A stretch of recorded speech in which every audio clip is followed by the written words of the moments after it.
When Sandra doesn't talk to a Mattress Firm sleep expert, junk sleep presses the wrong buttons in her brain. And Sandra presses the wrong buttons in the elevator, leading to a dreadful journey for her and the accountants now headed up to floor 42. 7, 8, 9. While Sandra avoids eye contact, let's reflect on how a better mattress would have led to real sleep. If you need real sleep, head to Mattress Firm and unjunk your sleep today. More than 1 in 3 people will face cancer in their lifetime. Unfortunately, fear can stop you from getting your cancer screening, but it won't stop cancer. Early detection can save your life. Don't wait for symptoms to appear to act. Cancer screening is safe, effective, and accessible for everyone, including free or low-cost screening programs. Go to cancerscreeninfo.com right now for free screening resources and recommendations from the American Cancer Society. Don't wait. Early detection can save your life. Go to cancerscreeninfo.com today. Cancerscreeninfo.com. Hello listeners, and welcome to this week's episode of The Cult Vault. This week we have 2 episodes. I'm your speaker Casey, and I have a few things to get through before we start. First of all, thank you to everyone who joined in with last month's monthly memoir giveaway. You can now purchase a copy of Helen's ebook yourself for only 99 cents if you live in the States. We have a new book to celebrate across December, and that is Lisa Cohn's To the Moon and Back, A Childhood Under the Influence, a coming-of-age memoir about Lisa's time spent in the Unification Church. You can go back and listen to an interview with Lisa, where we discuss her life and her book, on episode 91 of the podcast. To get involved in this monthly memoir giveaway of Lisa's book, simply comment, follow, and like any posts on my social media pages across the month of December. You can find me at cultvaultpod on Twitter and Instagram. Also, a massive thank you and welcome to our newest patron, Heather. Welcome on board. I hope you enjoy the exclusive content. I have added your name to my list of sponsors on the podcast website, and I look forward to bringing you and the others more episodes each month.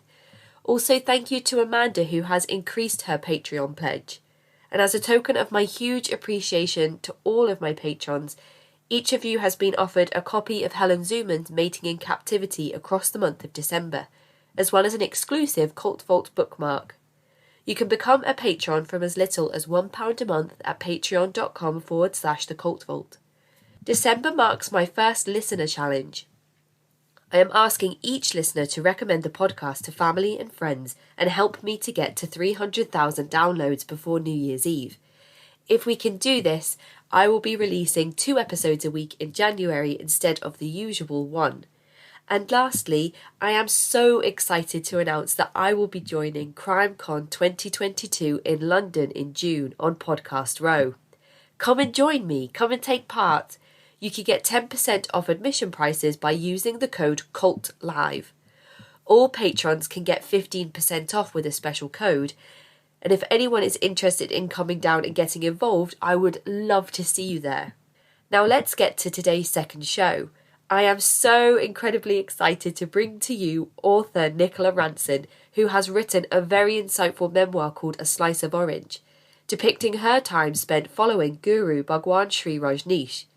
Nicola has had a very varied life, full of many experiences that she has managed to tie up into one book.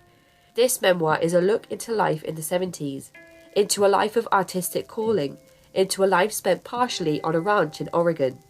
I hope you all find Nicola as wonderful as I do. Here is our in-depth chat about her work, A Slice of Orange.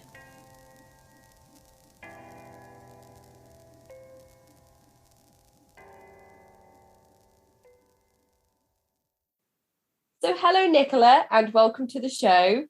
Thank you so much for agreeing to chat with me today. I am really excited to discuss at length this memoir that you have written and sent to me and given me the opportunity to read, and to bring some of this information over to the listeners. So would you like to start by introducing yourself? Sure. Hi, Casey.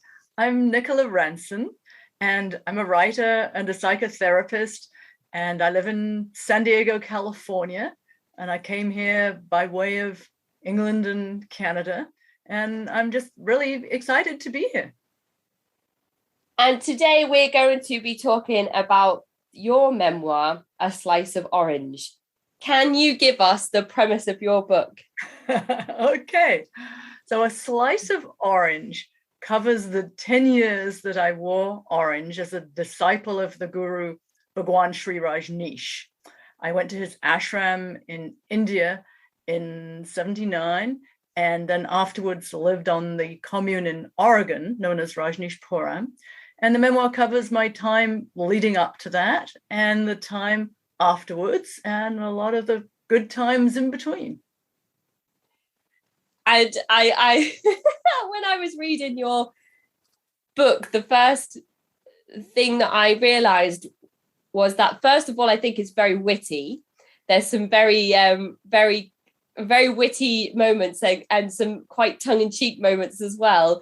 And I thought it was interesting that at some points during the book, some people were telling you that you take yourself too seriously. And I was like, well, that is not the impression that I have had kind of reading this work. But then obviously nobody knows your inner monologue at that point.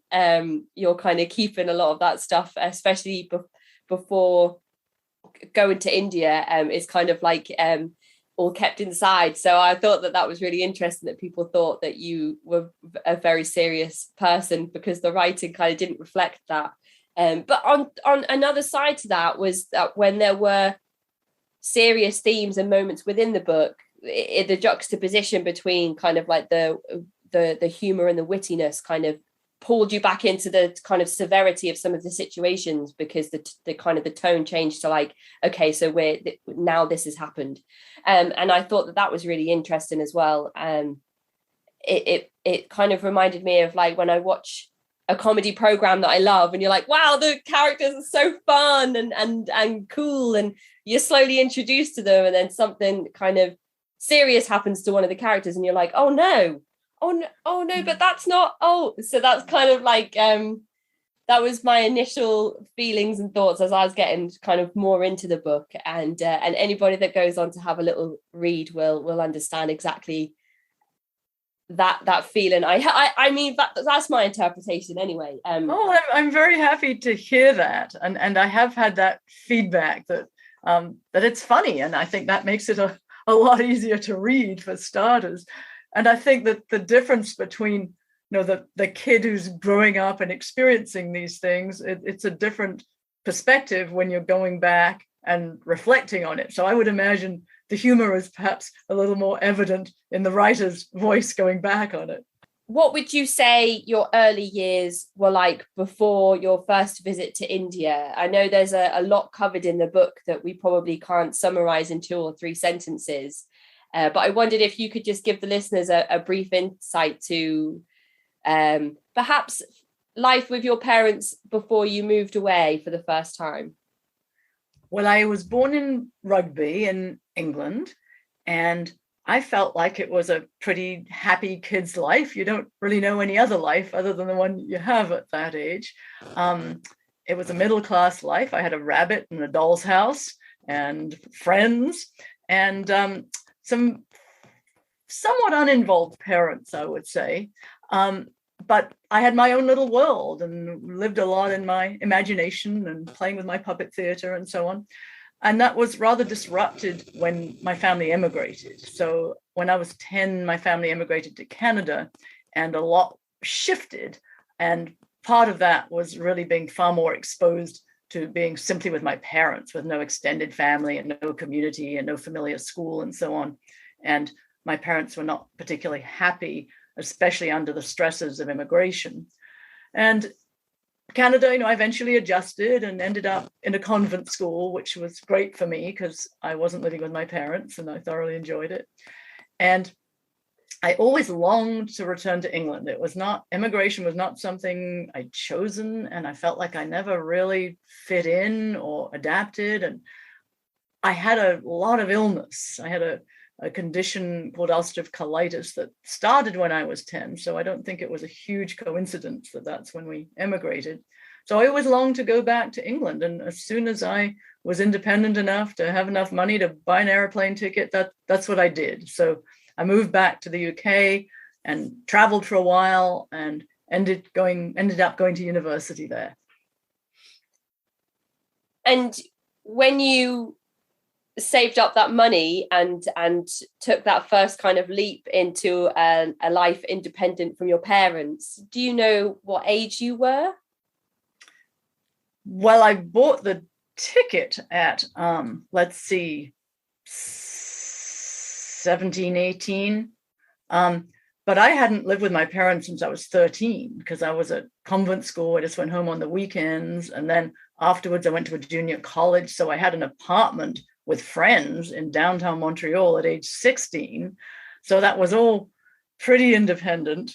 And then it was just a natural trajectory to just want to get back and fly away on my own. And it was a time when feminism was just beginning, and my brothers had gone off hitchhiking and they'd gone off traveling. So why couldn't I? And I did. It was interesting what you said in the book about everybody hitchhikes. That's just the way that people get around. There's kind of no really, like, if you had money for the bus, why would you use that money when you could just hitchhike? And even more interesting was the comment about how, in your experience, at least, you know, it was always the women that found it easier to hitchhike than the men. So often there'd be queues of people and you were supposed to kind of go in the order of how long you've been waiting for. But then you kind of like just jump in and before anyone has a chance to get angry at you and say, you're not the first in line. And I thought that was really interesting, especially when I've listened to a lot of true crime podcasts and coverage on various stories in the 70s when hitchhiking was kind of like at an all-time high, and a lot of victims would be picked up by people driving vehicles and lorries and HGVs and trucks, and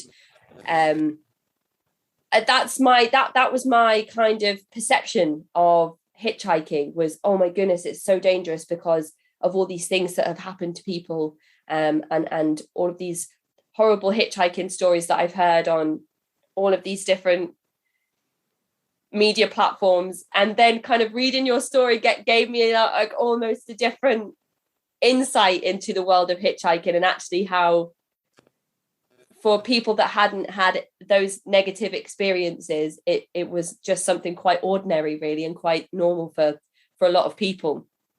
I think that's part of what I intended in presenting the journey, you know, trying to bring that era and time really to life in terms of someone's personal experience.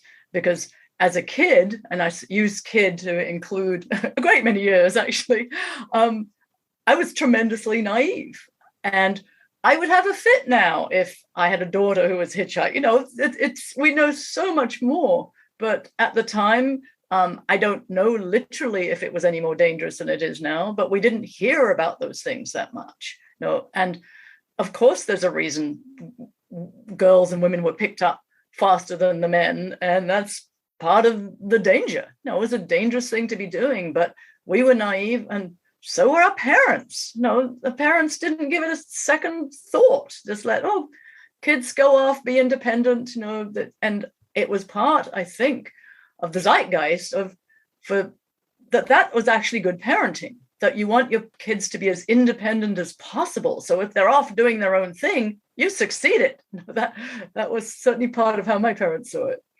It's almost the opposite now because of phones and technology and tracking and all of this stuff. It's almost like helicopter parenting has taken over from almost liberal parenting. I don't know what the right word would be to describe kind of exactly. Yeah, the pendulum's gone the other way for sure. Mm-hmm.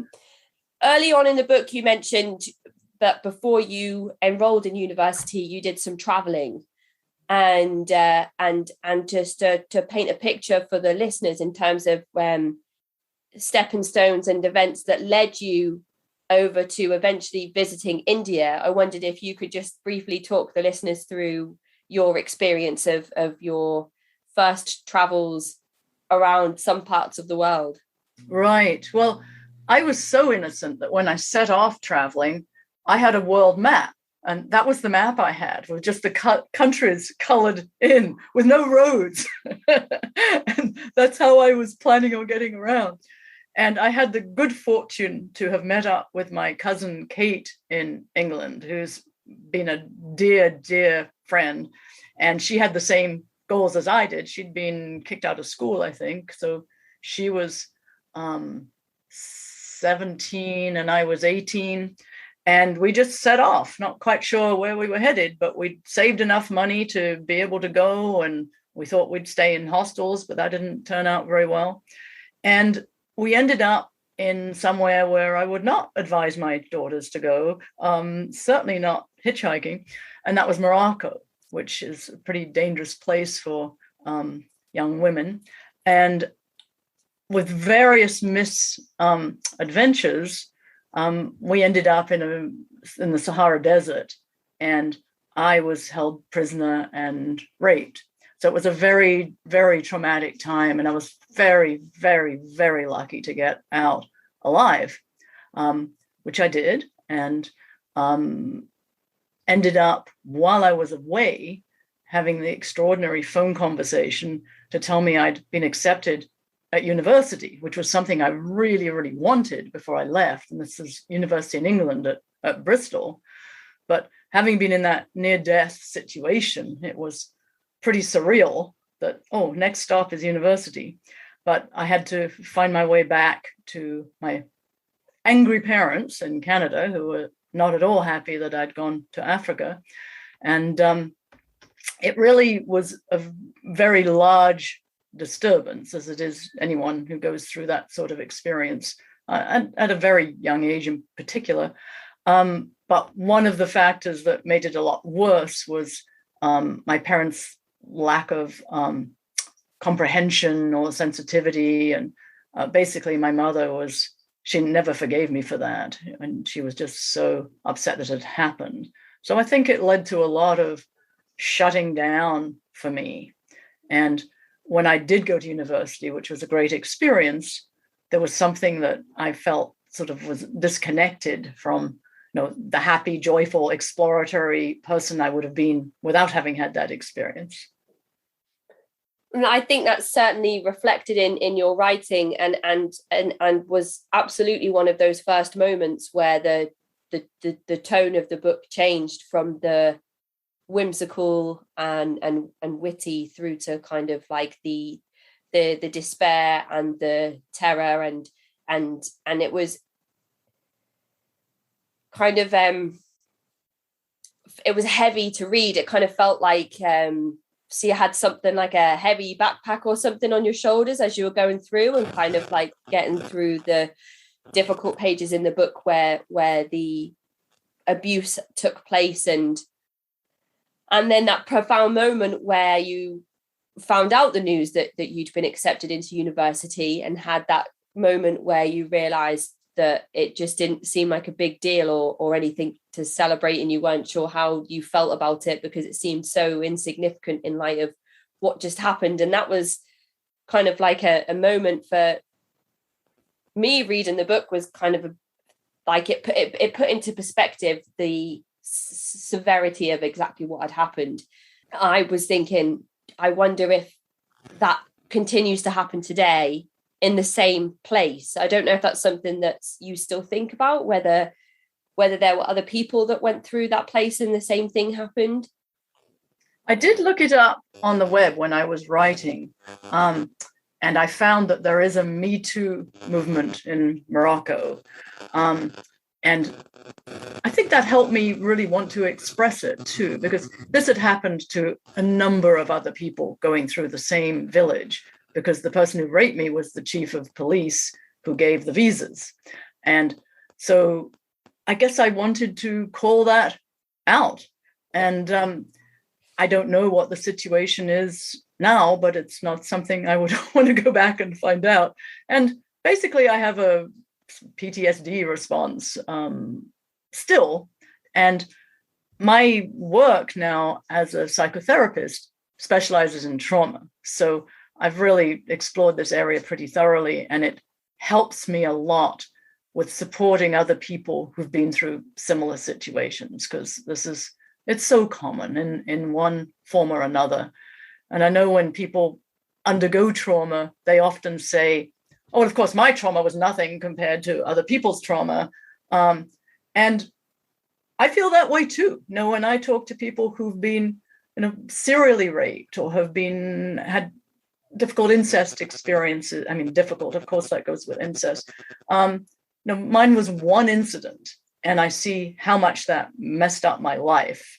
So my heart really goes out to people who have dealt with that and want to heal from experiences like that. And a lot of my work has helped people.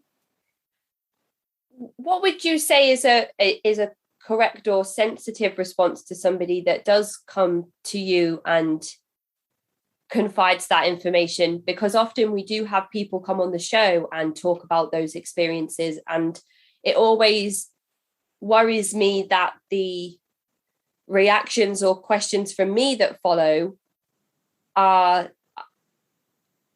either come across as insensitive or incorrect. And it's hard because I feel like no words you say could ever really summarize how you feel for somebody when you hear that they've been through that. And it's hard because you don't want to say, I'm so sorry, because I don't feel like that's enough to really help that person understand actually how deeply sorry you may feel that has happened. I'm not sure if that makes sense at all. Oh, it makes wonderful sense. And it actually makes me feel that you are a very responsible person to hear those stories by means of even having that question. I think you're doing a service when you ask to hear someone's story. And if someone's actually at the place where they're ready and wanting to volunteer and coming to talk to you, they're getting some benefit from telling it. So I think the first thing is the listening itself is of great value, and the quality of listening and be able to be present and just be yourself and hear someone and sit with that discomfort and that compassion and those feelings, that goes a really long way.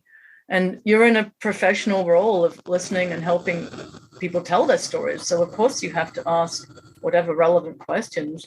So it sounds to me like you're doing a great job. And if you have any concerns about having said the wrong thing, would just follow up afterwards. That's great advice. And it will most likely be helpful for some of the listeners as well, who may have loved ones involved in high demand control groups or domestic abuse relationships or anything that comes with handling sensitive information that somebody may come to you with. And just to let them know that if they're not sure how to respond or what the correct response is when somebody confides something so personal and vulnerable about themselves to you, is that maybe just being there and being open to receiving that communication is the best thing that you can do for that person. Absolutely. And you can always ask the question, how can I support you? What would be helpful? What would you like from me right now? And then you're giving that responsibility back to the other person. I mean, with my mother, she was angry and she blamed me for being raped. And how could you have been so stupid as to have been in that situation, et cetera, et cetera. And now that I'm more mature, hopefully, certainly older, I have a lot more compassion for her because I can see that's because it was just too painful for her to deal with and take in. And it triggered whatever it triggered, for her. But it severed our relationship because I had enough self-blame to start with. You already feel pretty stupid for getting yourself in a stupid situation like that. So you don't really need someone else telling that. So I think you're quite right that dealing with cults and so on. And in my memoir, I mentioned that my parents had gone to an anti-cult organization and got some literature and said, how do you deal with your child when you're in a cult? And I've still got the letter they wrote. And the piece from the organization and the piece of information that they absorbed was, don't ever tell the cult victim, I told you so. And my parents absorbed that. And given their sort of natural history of, it's sort of a family culture to sort of say, oh, it's your fault. And there was a lot of blaming. For my parents to not say, I told you so, made an immense difference for me coming out, because it's such an acute vulnerability, such as you're describing. You're just so vulnerable. You don't know what way is up.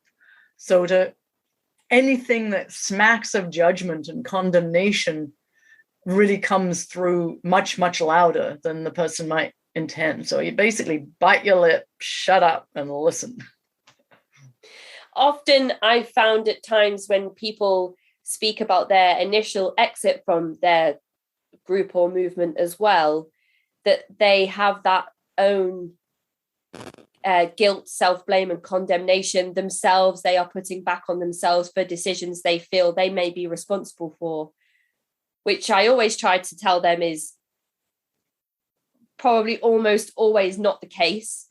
But of course, that's something that people can't help.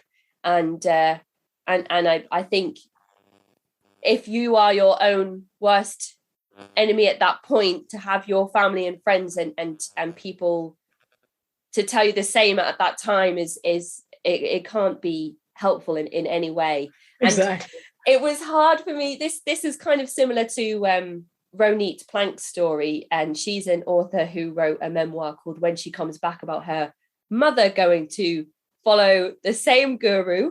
And what I found interesting about her writing is that I wanted to be angry at Ronit's mum because I was in love with the protagonist and her voice as an author. But of course I couldn't be, because she wasn't, and she has so much love and compassion, and there is forgiveness, and now there is unity, and they have a beautiful relationship now, which I was lucky to kind of get some background insight to before we hit the record button.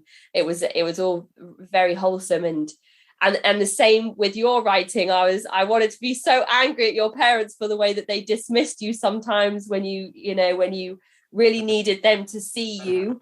And it's hard when you're reading it from the author's perspective, but then the author says, like, but I love them and they're my family, and you're like, yep, and they are, and you're right, so we can't really be angry, we just need some space. And that's kind of like a little bit of how I felt when I was reading those segments with your parents as well.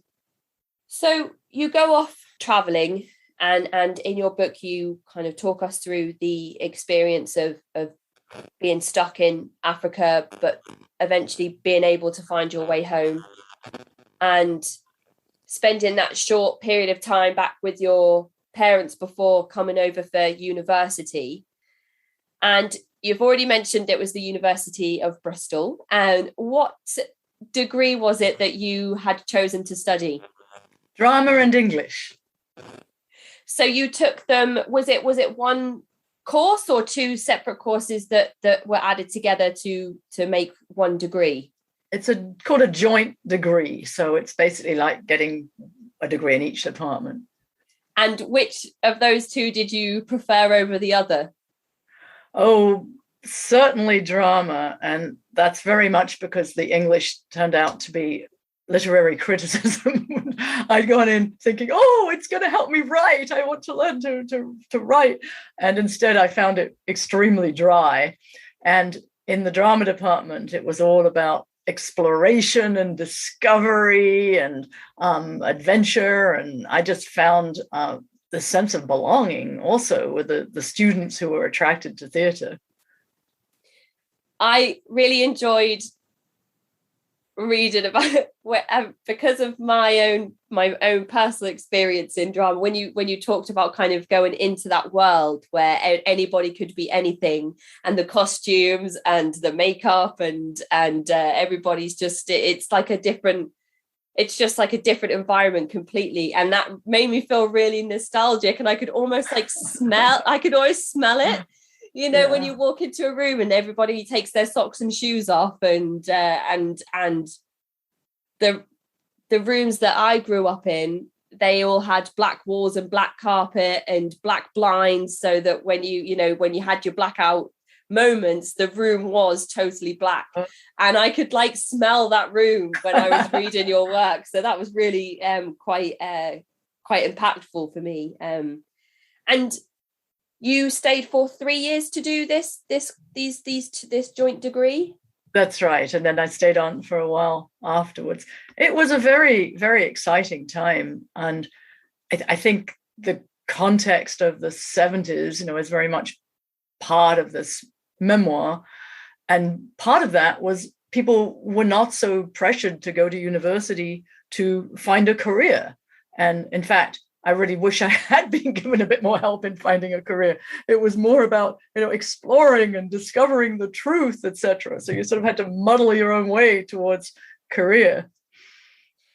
And a few things happened during your time at university that kind of point you in the direction that eventually leads to you heading over to India. And I don't want to give all of the details away, because I really want people to go and read this book, because like you said, it's the start, middle and end of your entire journey. And for anybody that's interested in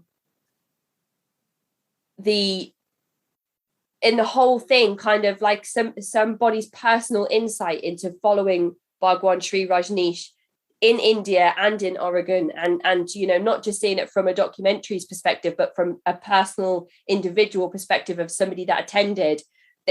I've never had that until reading your work, Nicola. So I really do want people to go and read it. But I kind of also want to paint the picture for them of your journey, like a bird's eye view, without any of the bits in the middle, and people will have to go and read to find out all of those bits. But 2 or 3 things happened that kind of push you in that direction, and I wondered if you could just kind of give us a brief introduction to those things. Well, I think I was fascinated by humanistic psychology, which is part of that era, and there was this big connection between self-discovery and theatre. And the kind of theatre that I was really drawn to is a sort of spiritual theatre, for want of better words. And there was a man called Jerzy Grotowski from Poland, who was sort of the great teacher in this arena. And it was about, trying to express the inexpressible and trying to put the invisible on stage, and all this work around opening up your body and expanding, which coincided with what the human potential movement was doing in therapy groups, and these physical forms of the Reichian work where you're breaking your own constrictions and coming free. So all that really fascinated me. And it was also a time of drugs and rock and roll and a lot of fun. But it was really, for me, it's what I would call a spiritual journey. And I consider my memoir a spiritual memoir. So there are various colorful experiences that you're alluding to that took me further along that path of, what's really going to get me to truth, whatever that is. But it felt like heightened experience where I could be more than ordinary daily life, touch into something of what the potential it was to be alive and human, and to fully live and be joyful. And I think, I'd come from a very conservative family in many ways, and I didn't express myself with confidence. I was very sort of scared to do so. So the theater program really helped open that up and blessed creativity. Here is a cauldron, which maybe you experienced also, of just creativity being given permission. So I could get together with a group of people, we'd come up with a wacky show and we'd put it on. And there was this sense of exploration and also unity. Because I think, when we talk about cults, it's a generally pejorative term. And I don't necessarily see it that way. I see it as a way of looking at, mini cultures. And my understanding too of a leader or a guru, I sort of could understand by comparing, 2 amazing theatrical experiences where people gave everything and they worked on something for months and months or years and years and created an end product that literally could transform the lives of people who were in it or people who were watching.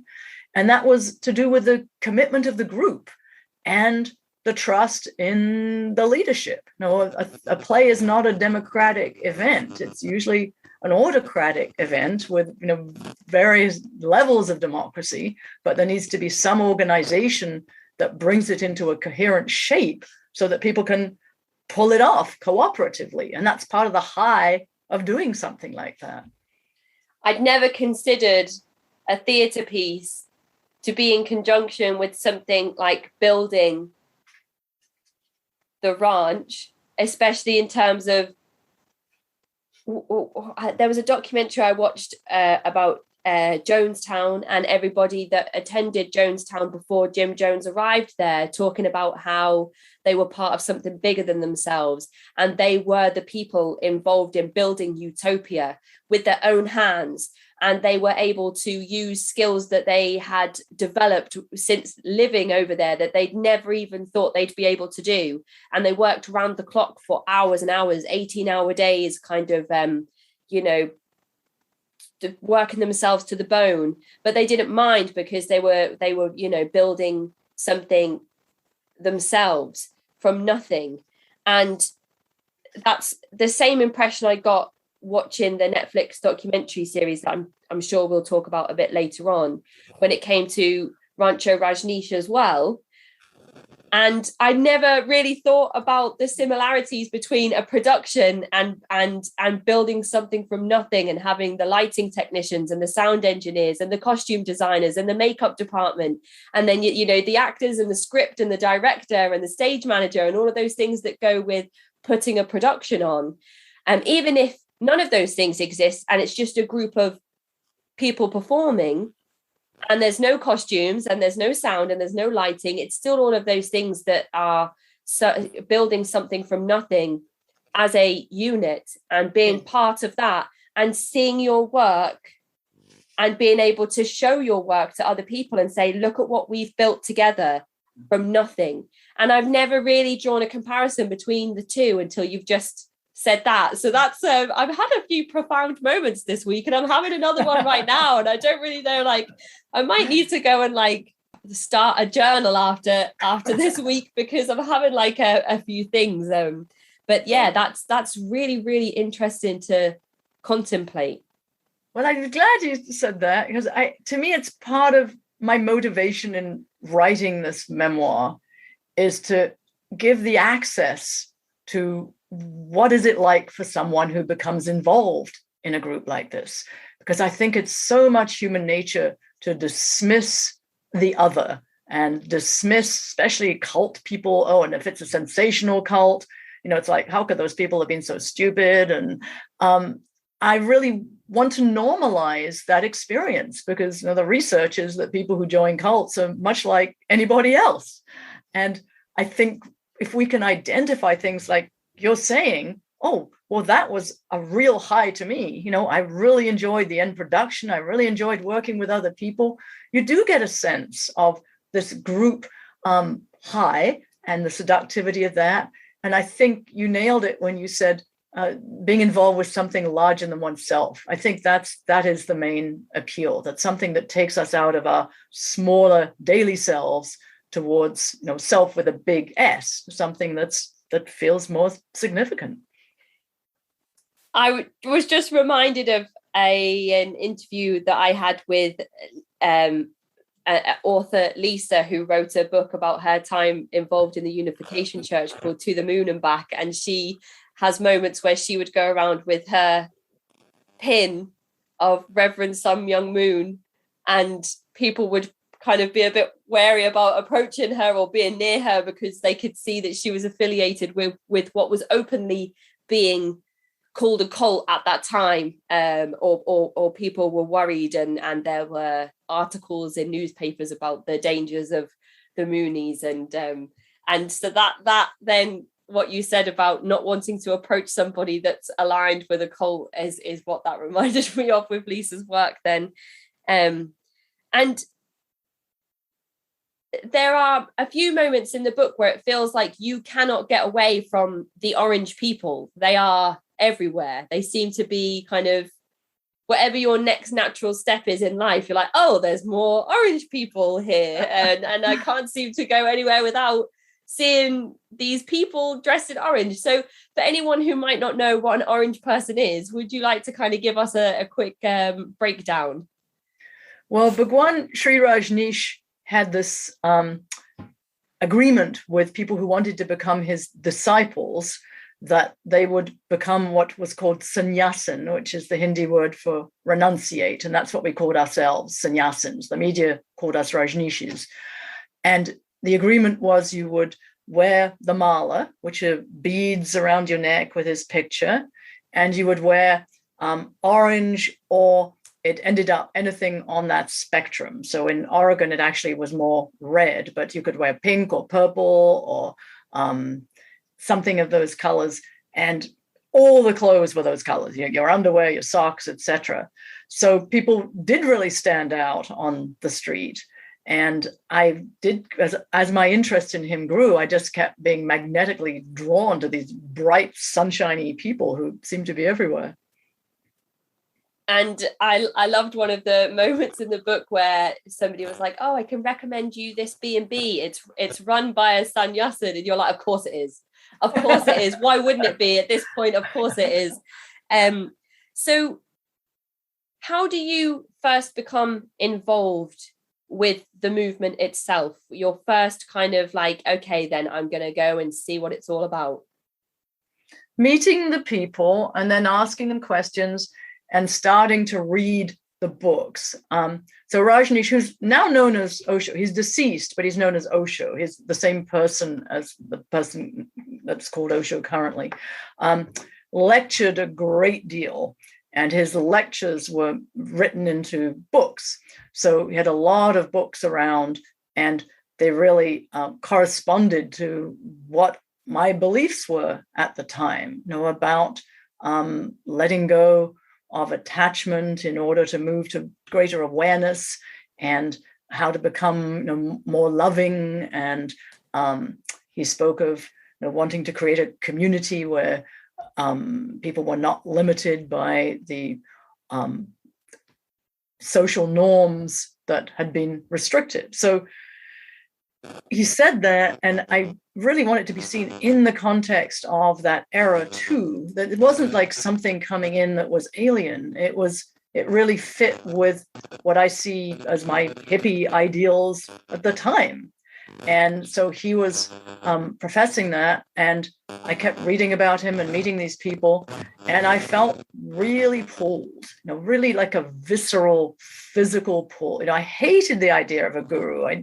Last thing I wanted to do was to surrender. That sounded like a terrible thing to me.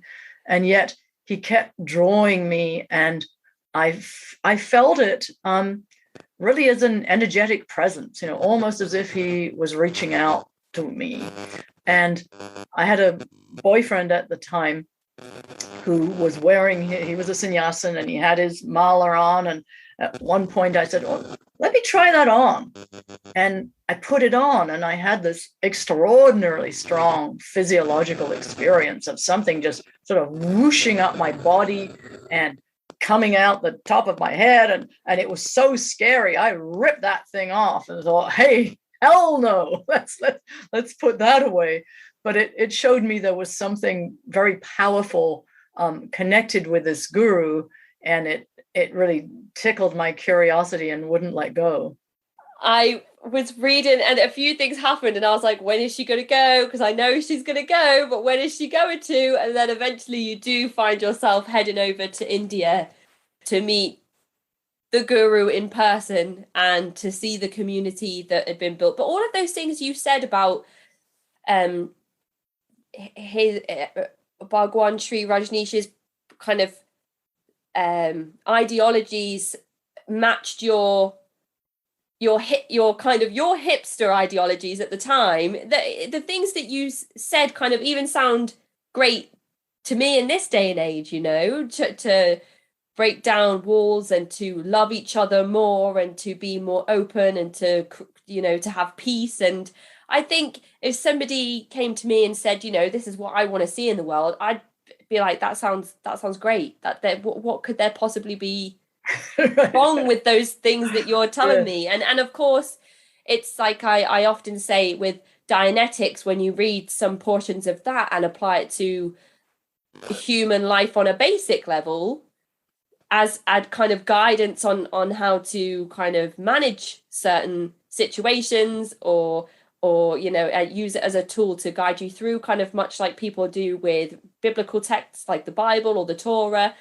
It's kind of like, oh yeah, I can see how that might work. But then of course, it's when you become further and further integrated, as we see in your book with the different workshops and sessions, kind of as things get a little bit deeper and deeper, it's no longer sort of those base values of like love each other and let's bring peace, and it's kind of a lot deeper and a lot more than that, which again is another very clever part of your book, because it almost does that to the reader as well. You start on this broad level of kind of meeting these sannyasins all over the place, and then you kind of go to the community where they're all there, and then we go to the workshops with you and go through all of that with you, and then it's like before we know it, we're as involved in the book as you are in the movement, and it's kind of like this really profound thing that happens. So that was something I thought was very clever and interesting about your writing as well.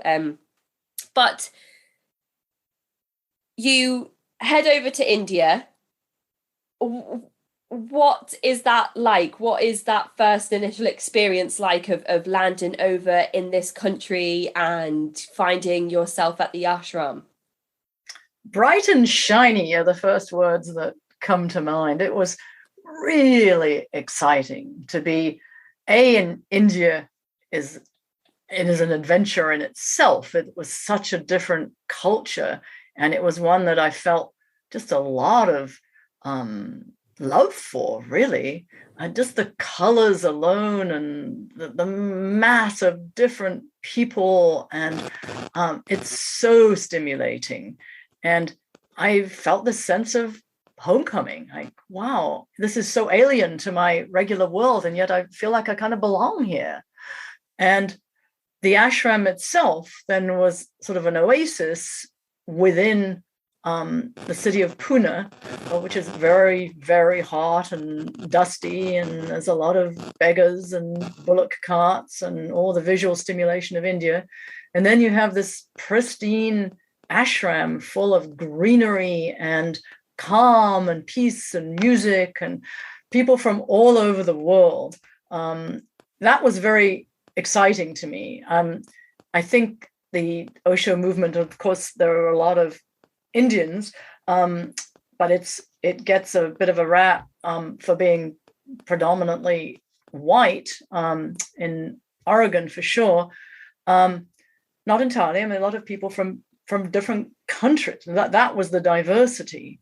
So going into the ashram, I felt like, oh my God, who are all these people that look so happy and so radiant and so interesting? And I was 24 when I got there, and the general age was, probably about 7 or 8 years older than me. So I was sort of looking up to these, gosh, there's so many cool people in their 30s, from all different kinds of backgrounds and careers, all committed to the guru. But I saw that as being committed to themselves and their own inner work, because that's what he sold it as, that he was, and the whole tradition of gurus is about helping someone come to their own inner awakening.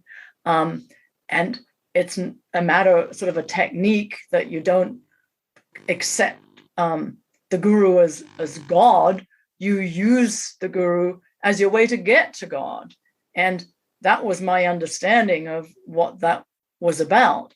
So it was thrilling. And Rajneesh had a lot of his first early disciples, had taught from the Europeans and Americans, had taught him about the human potential movement. And so he was really kind of unique in melding Indian spirituality with Western psychology and coming up with a whole lot of groups and workshops and meditations that were sort of a blend of the two. So that was very attractive to people like me. I mean, I'd heard about some of the therapists at the ashram and thought, gosh, if the best therapists in the world are there, that's really interesting. So that was part of the draw. And it was a very happy time. And I went through a lot of personal change and so on. But I think if it had just been that experience for me and I'd gone home and returned to my life or something, that would probably be solely positive. And a lot of people do talk about that early time in India in that same sort of light. It was fun. It was really good fun. But I was also a visitor and I was not a worker. The echelon changes as you go up in the hierarchy, and how you go from being a paying person and paying for all these groups and therapies, etc., to a worker. That's sort of the next status of, oh, I'm more committed. I just want to work here, and work is considered meditation, and I'm going to go deeper into this experiment of sannyas, whatever that is. So I never did that in India. I was just having fun, going to groups and having all these different experiences. So it was pretty positive for me. And something that you mentioned about the hierarchy there that I found interesting in reading your book, that something that I wasn't aware of from the own research that I've done, is the difference in the malas depending on how long you'd been committed to Rajneesh. So I didn't know if that was something you could quickly explain for the listeners. So the malas are these beads with a picture of Rajneesh, and the people who'd been with him the longest, which was actually in Bombay, now called Mumbai, before he went to Pune, they had glass malas, so an older picture of him. So that was really high status. It's like, oh, they were with him when it was just a small group around him. And then we went to, mine was sort of wooden, and that was sort of the next phase. And then I think it moved on to, I think, something different after that. So this status is a very subtle thing that sort of slips into organizations, but definitely the old sannyasins, they were high up because everything was about who was closer to him, who was in the inner circle, who was more surrendered, who was more spiritual. No, and in a subtle way. I don't think we would have named that. It kind of keeps the and I know that this is maybe, I don't know if ironic's the right word to use, but it keeps a level of competitiveness within his followers, but also, you should be done with things like competitiveness. Exactly. If you're doing the work in the way that you're supposed to be, and then if you're feeling competitive, it's probably because you're not doing the work properly. And it's like this big cycle that goes round and round, which is something that I was kind of chuckling myself to when I was reading it. So important, because if you've got a group that's about self-awareness and meditation, everything can be put on that. So anything you don't like, that's your opportunity to look at yourself. Ma, the women were known as Ma. So if you don't like something, like exactly what you're saying, oh, I'm feeling competitive because I'm really not as surrendered as so-and-so. Well, that's my stuff to look at. That was definitely the language that was used. And then I, pay more money to go to more classes to work on those things because I've just been introduced to somebody that has a glass mala that I didn't even know was a thing, and now I'm feeling kind of like, it's a cycle, and it's so familiar. In I mentioned before we hit record, Helen Zuman's memoir Mating in Captivity, about her time on Zendik Farm, and they had coloured wristbands. And it wasn't something that she noticed for a little while. And then somebody brought up the fact that the coloured wristbands meant different things in terms of status and what you could and couldn't do on the farm and how long you'd been on the farm, or the matriarch had kind of gifted you a different colour, and a different colour meant different things. And then Helen has this moment where she's like, why do we need these? And that was her first kind of seed of doubt, where somebody said to her, like, hey, there's actually no system in place, but we all wear these coloured bands, so we're all equal, but I'm a green band and you have a blue band, and equally we've seen it in multi-level marketing companies when we had a guest on the show called Roberta, who came to talk to us about her time in an MLM called LuLaRoe, where once you reached a certain position in the MLM, you were gifted necklaces and bracelets and watches. And then if you went to a convention and someone had one of them watches on, oh my goodness, she has this status because she has this many people. She's at this position in the upline and has this many people underneath her in her company, and she's made this much money, so she has this special watch. And it's interesting to see that particular method transpire across various movements, but essentially have the same intention behind it. We are so human, aren't we? Yeah, and I found it very interesting as I was writing this memoir. I read all the memoirs I could find around other cults also. And like you, just looking at the parallels is absolutely fascinating.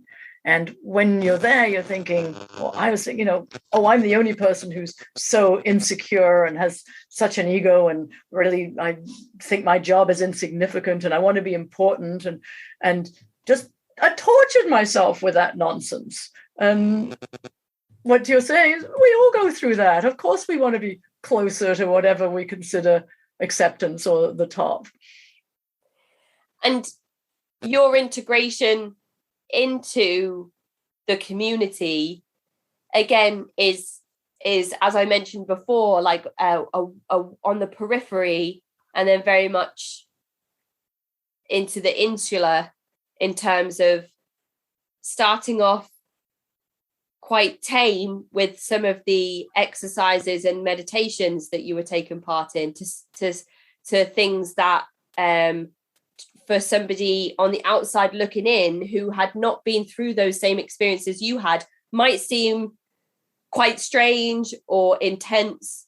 And again, kind of is a reflection of that the base level is very different to somebody that has gone through those extra levels of becoming further and further and further involved in the movement that they are in. Like Scientology with their levels, and Rajneesh with the different workshops. And I just wondered if you could, and I don't want you to give us too much information, because this is like in the book, this is like the for people that want to learn more about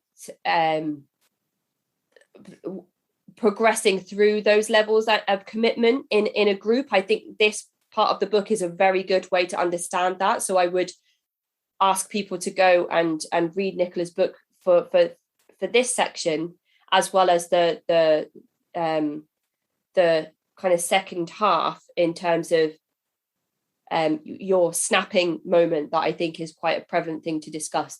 But for anybody that hasn't watched the documentary or read anything about Bhagwan Shree Rajneesh and his followers, I wondered if you could just give us some insight into the workshops that you were offered whilst you were staying near the ashram. So you were really advised to take workshops. That was sort of the first thing when you went in and said, "Hi, I've arrived from something or somewhere, wherever I've come from," because that was the way to get in. That was sort of the door.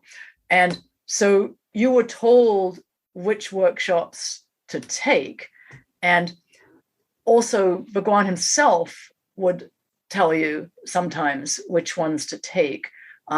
When you became a Sannyasin, which was the opportunity to sit in front of him and have a moment of conversation.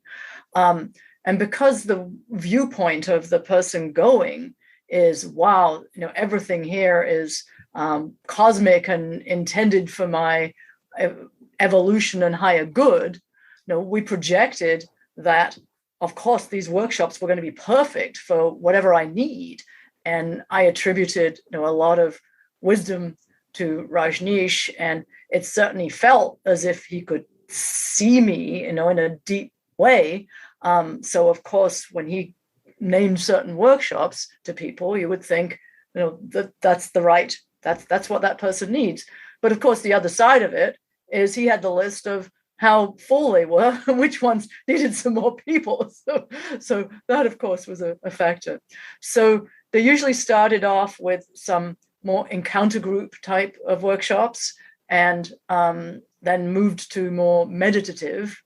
And the encounter groups could be very dramatic, and there was a lot of violence and sexuality condoned and promoted, which was sort of coming to an end when I was there. There was this film called Ashram, which was a very shocking film of violence in an encounter group, which was actually even somewhat staged to make it look even more dramatic than it was, because that wasn't really considered a bad thing at the time. I mean, I'm a therapist, so right now, the thought of violence and sex in groups is like, oh my God, that's a terrible thing to happen. But again, I think what was going on there was not so hugely different to what was going on in a lot of other growth centers, and certainly at psychotherapy conferences I'd been to. It was just on steroids because there were no limits, because the guru was allegedly in charge of everything and said, no, nothing goes on here without my knowledge. So a group or workshop leader would have the feeling that Bhagwan knew, we called him Bhagwan, knew what was going on, so they could go all the way. So for me, being really interested in this, and really partly choosing this from my mind, thinking I'm a really repressed person, kind of shut down with my English heritage, I think I could use a little breaking open. And I would say for me, I actually have a very positive feeling of what went on, scary and challenging though it was. I think it helped me learn a lot about myself.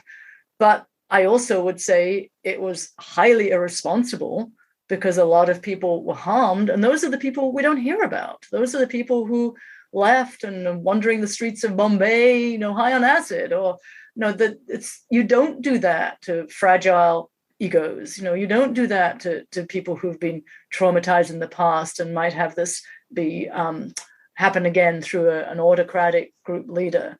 So, no, I have very mixed feelings about them now, but I have to also say there was a lot of the positive in my personal experience. A lot of this stuff around the sexual experiences as well. And when I first read the first opening pages of the book, I was kind of shocked at your honesty. Just in the first few sentences, I was like, whoa, okay, so we're just kind of jumping straight in there. It's such an honest and open book, which is kind of a reflection of your journey as a sannyasin, and to have those experiences of becoming that open person and kind of laying it all out there for everybody. And to tell this story in the way that you did wouldn't have been possible if you weren't so open and honest about all of those things, and so crass and in the way that you explored them, especially when it came to talking about the workshops that you took part in. And it almost felt like with the sexual experiences that you had, you agreed to those, and it almost felt like you were obtaining back some of that power that you lost in Morocco, because you were making these decisions independently to be sexually active with the other people who were all being sexually active in the workshops too. So is that kind of how it felt for you when you were taking part in the different workshops? It did. And I think that's also coming out of feminism as a kind of relatively new thing. I think a lot of us felt like, to really claim our female sexuality, we can be just as promiscuous as men, which in retrospect is not really a great way to handle sexuality, because it can be very harmful and can lead you into very unpleasant experiences. But it was also within a safety net of these were other people on the same journey. So when there were sexual relationships, in my experience, I was choosing them, and there was a power to that. And I think you're right. To me, it directly correlated to the rape. And in my personality, I think there was a recovery of, to hell with this, I'm going to be in charge of what I do. Which actually a policeman once said to me, that when people were raped, he found they often either avoided sex a lot or they went really into it. And I thought that was very interesting because you don't often hear about the latter side.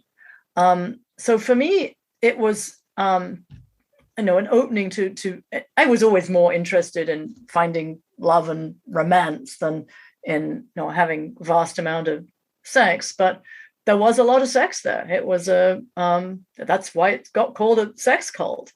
And although for me, that was a great deal of fun, I also need to voice that is not true for everyone. If you're in a situation where there's so much promiscuity and sex is just condoned so much, they're going to be people who are very hurt and damaged, and they may not be speaking up, and they may not be writing memoirs. So I just want to name that. And of course, the sexual encounters and experiences that you had were not the universal experience that you had. It's one small part of the overall journey that you went through. It was just one part that I wanted to focus on, because I wanted to ask you the question. During the book, there are a lot of difficult moments where you're encouraged to love everybody, and so being in monogamous with one other person, it's kind of it doesn't really feel like it works during your journey. And there are some moments where you find it extremely difficult to be so connected and so in love with somebody who is themselves having multiple partners, and you're having those partners come up to you and tell you that the person that you love is great in bed, and you're like, yes, I know that. And I wonder, do you feel then that maybe humans are built to be in one relationship at a time, or maybe just the way that we are conditioned in the way that we have been brought up in the countries that we have lived in? Because I feel like it didn't work for you all of the time to be with somebody and to share that person with other people.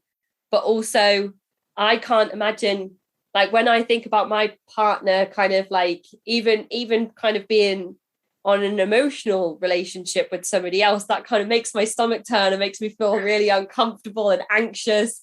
And of course, when you have those difficulties in the book, it's put down to you not surrendering yourself enough, and you needing to put more work in because of jealousy and negative feelings that you have because the person you love is being intimate with somebody else in front of you. It's like a whole thing. And I just wanted your opinion really on whether you think humans are built to be with other partners, or whether the way that we've been brought up in our own countries has an impact on how we feel about monogamy or relationships with many partners. Well, I think it's both. I think there's a biological factor that goes into procreation, and the need for a significant other, whether that's homosexual or heterosexual. But there's a huge cultural factor as well, because there are cultures where there's polyandry and polygamy, and that's considered the norm. I think at the time in the 70s, we were really experimenting and making that assumption that, this is all cultural and it's being imposed, and this isn't how it's supposed to be. The family doesn't have to be a couple and children. It can be a whole village. So to me, in retrospect, that was going against biology, and especially the parental bond being really minimized. But again, I go back to other cultures. There are cultures where the parents are not the ones focusing on the children. The parents are the ones who hand out the bringing up to aunties and uncles. There's a cultural element, but it's also, I think, a physiology and a need to be, for me, was a need to be safe. And I felt like the free sexuality in retrospect was also a way to avoid actual intimacy for me. And in a cult situation, it's more complex because the perceived intimacy is with the leader, and that we were all there, and that was our primary bond. So when you were with a partner, you were sharing something with your partner, but your primary bond was with Rajneesh.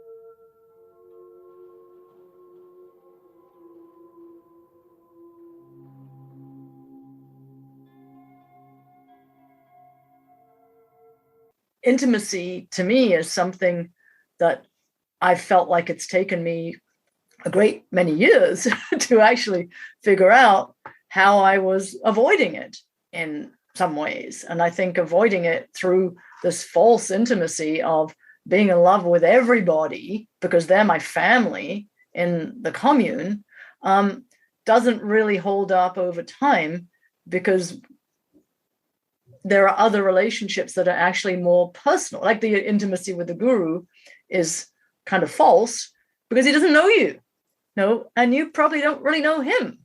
There's so much projection involved.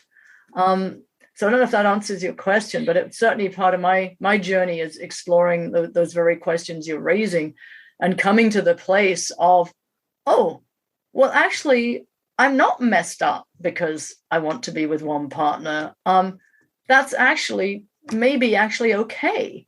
And, jealousy is not great fun, but I think it's kind of natural when you really care about someone, if you don't take it to really obsessive lengths.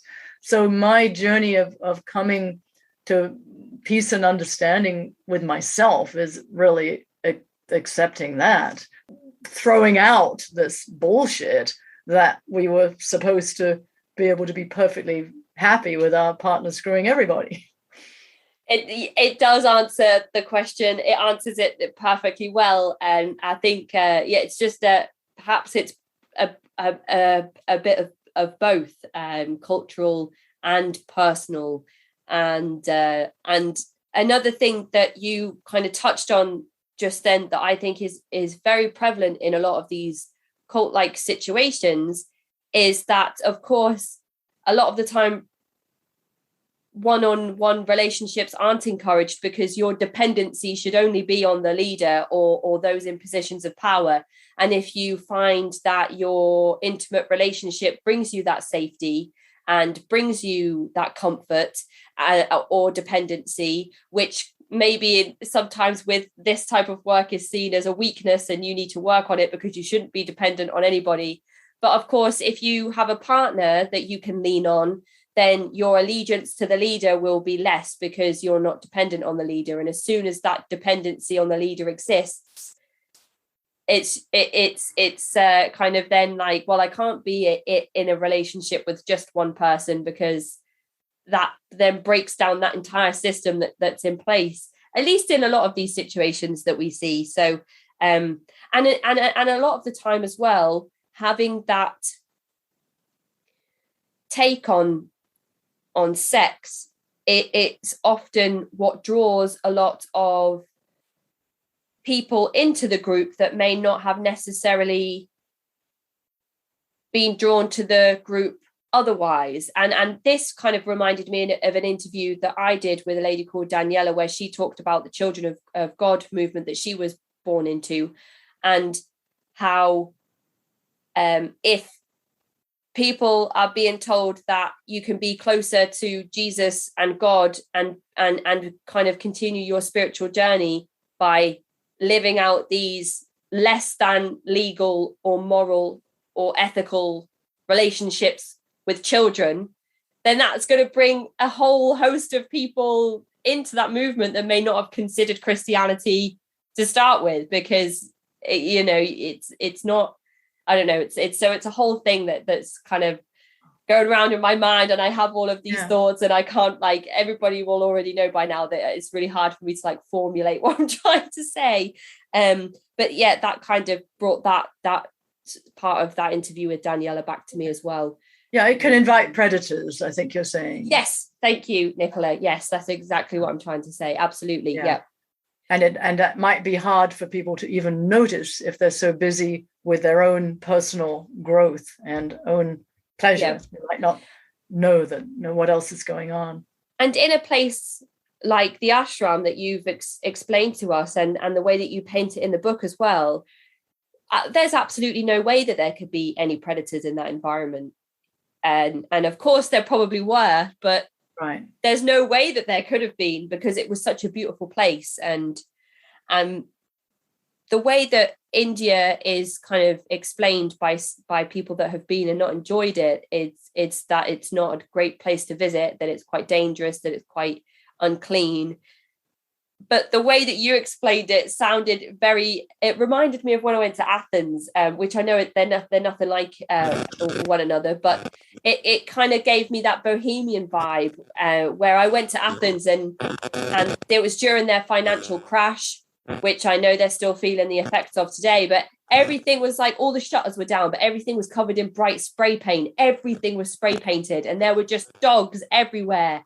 And there were just people out on the streets just drinking, and nobody was working, and everyone was like, why would I work if this is what's happening to our country? So everybody was just like drinking coffee and smoking cigarettes, and there was just people painting everything everywhere. And I was like, whoa, this is like nowhere I've ever been in my life. And everybody was like, oh, I'm uncomfortable with this. And I was like, this is amazing. Look at these people. And that's kind of like the same vibe that I got from you when you got to India, and you were just kind of like, wow, look at this place. This is incredible.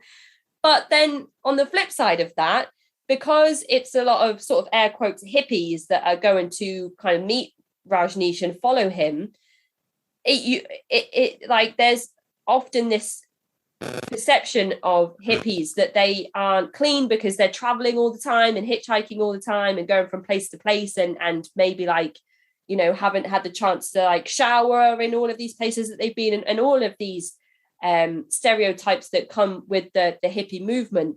But the ashram is like so clean. It's like the cleanest place in the whole book. And that was part of the culture too, that the hippies joining in and becoming sannyasins, also that you got to be clean and be as, for the workers, work was always to be done as beautifully as possible, and everything should be reflective of beauty and your commitment and love. So you're right, that's probably how hippies came in, and there were few on the trail that had seen a lot of kilometers, but once people were involved, they had the long hair, but you weren't allowed to smell. And there were people who sniffed you before you went in to be with Bhagwan, allegedly because of his sensitivities to analogies to smells. But that was also sort of a cultural way of discerning who could come in and who couldn't, keeping people out. Yeah, I laughed at that part where you talked about people like the sniffers. Oh, here come the sniffers. And there'd be two people that were assigned to actually go along and sniff everybody's heads. I just thought that was like a very, again, another lighthearted moment of the book that made it easier to consume when it got to the more difficult things. But eventually you do have your first meeting in person with Rajneesh, 1-to-1. Right. And how is that for you? That's a big monumentous thing at that time. It's like everything's been leading to that one moment, and kind of just talk us through how that was for you. How did you feel? What was your reaction?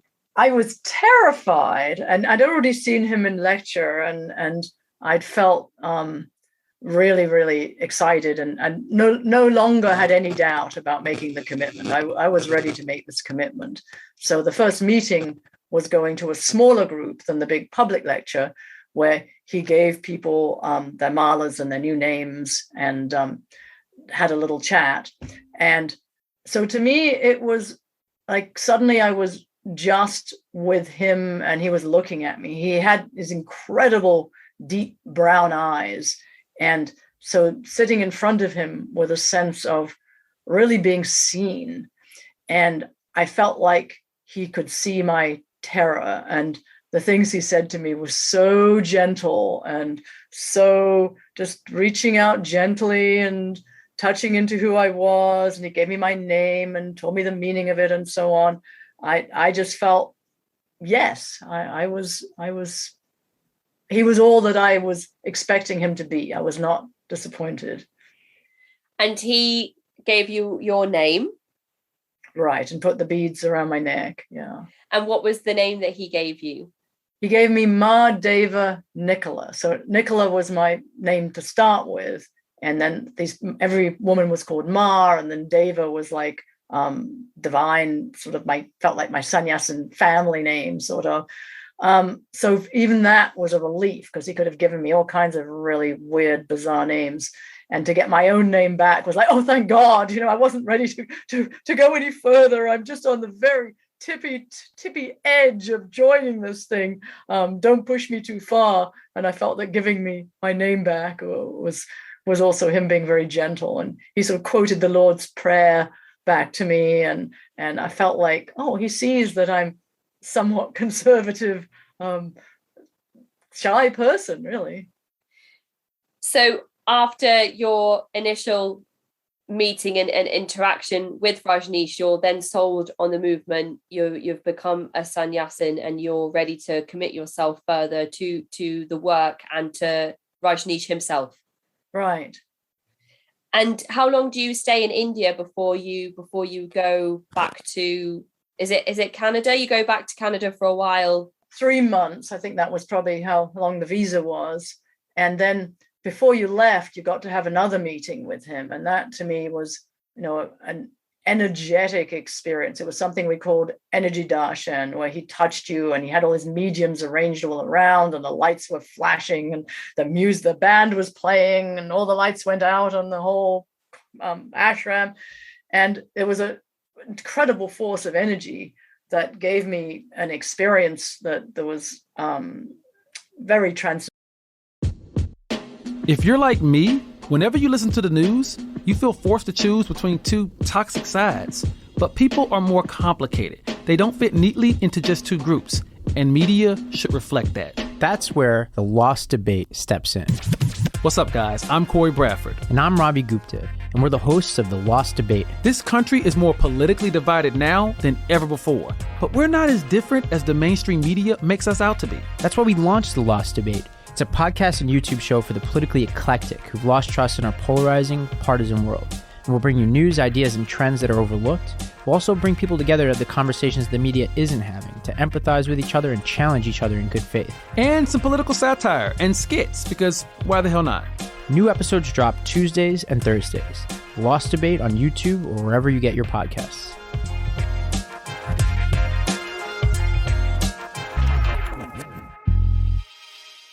Dental that I go into in the book. And at the end of that, I've passed out. It was so powerful. But at the end of that, it was like, oh my God, what was that? I need to get some more of that. It just felt like I'd been taken to this place that correlated with any idea I had of a transcendence or enlightenment or spiritual furthering. So it felt like it was a cementing of my bond, because before that, maybe I would have gone back to a job or something, I don't know. But after that, it was like, I have to get back here. Whatever it takes, I am going to come back and be with him more. So I left with that intention and went to really where I could earn money. And that took me back from England I went back to Canada and got involved in various communes there, because the communes are around the world. So my plan was to work and earn money and get back to India. And little did I know that in the interim, Rajneesh would leave India and move to the United States, just down the coast from where I was living. I was living in Vancouver at that time. So it felt like, oh, another miracle. I don't have to save the money for India. He's come to me. I just have to find a way to get to Oregon.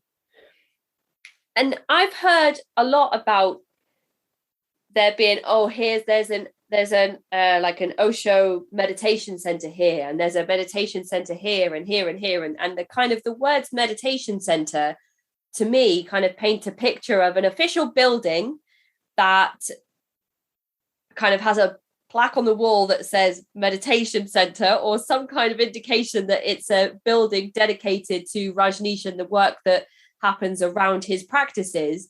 But that's not actually true, which I found out in your book.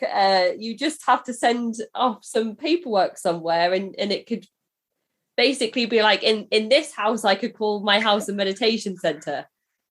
Well, it's changed over time, so I have no idea what it actually is now. But this whole hierarchical structure went through a very big evolution. So when he first started having Western disciples and he sent them back to the West, or they left to go back to the West, he said, go and essentially it's a version of spreading the word, go and open meditation centers, or go and talk to people and share the kind of meditations that he had evolved.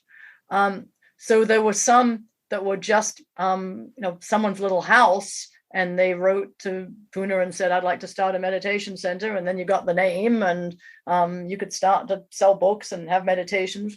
Or there were others that became very large and very well known. And so in the era we're talking about, it was all pretty loose and pretty fun, because it was like, yeah, I think I'll just start myself a meditation center and let's explore this. And hey, I think I'll hold a tantra group. Or there was this light-hearted exploration.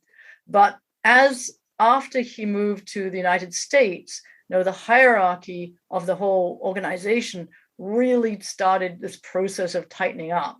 So one of the things it did was suddenly start to change the meditation centers into a top-down thing, where they were under more control, if not a lot of control, from what then became Oregon. And they were then condensed so that all the little ones in people's houses were told to amalgamate and just move to central ones. There was one in England called Medina, and there was one in Holland, and I think one somewhere in Germany. And they became like mini versions of the ranch with the same rules and the same organizational structure that we did. So this era of meditation centers, it was a specific, 1970 something to maybe very early 80s, where I thought it was a real fun, exciting, free floating thing. And that changed pretty rapidly.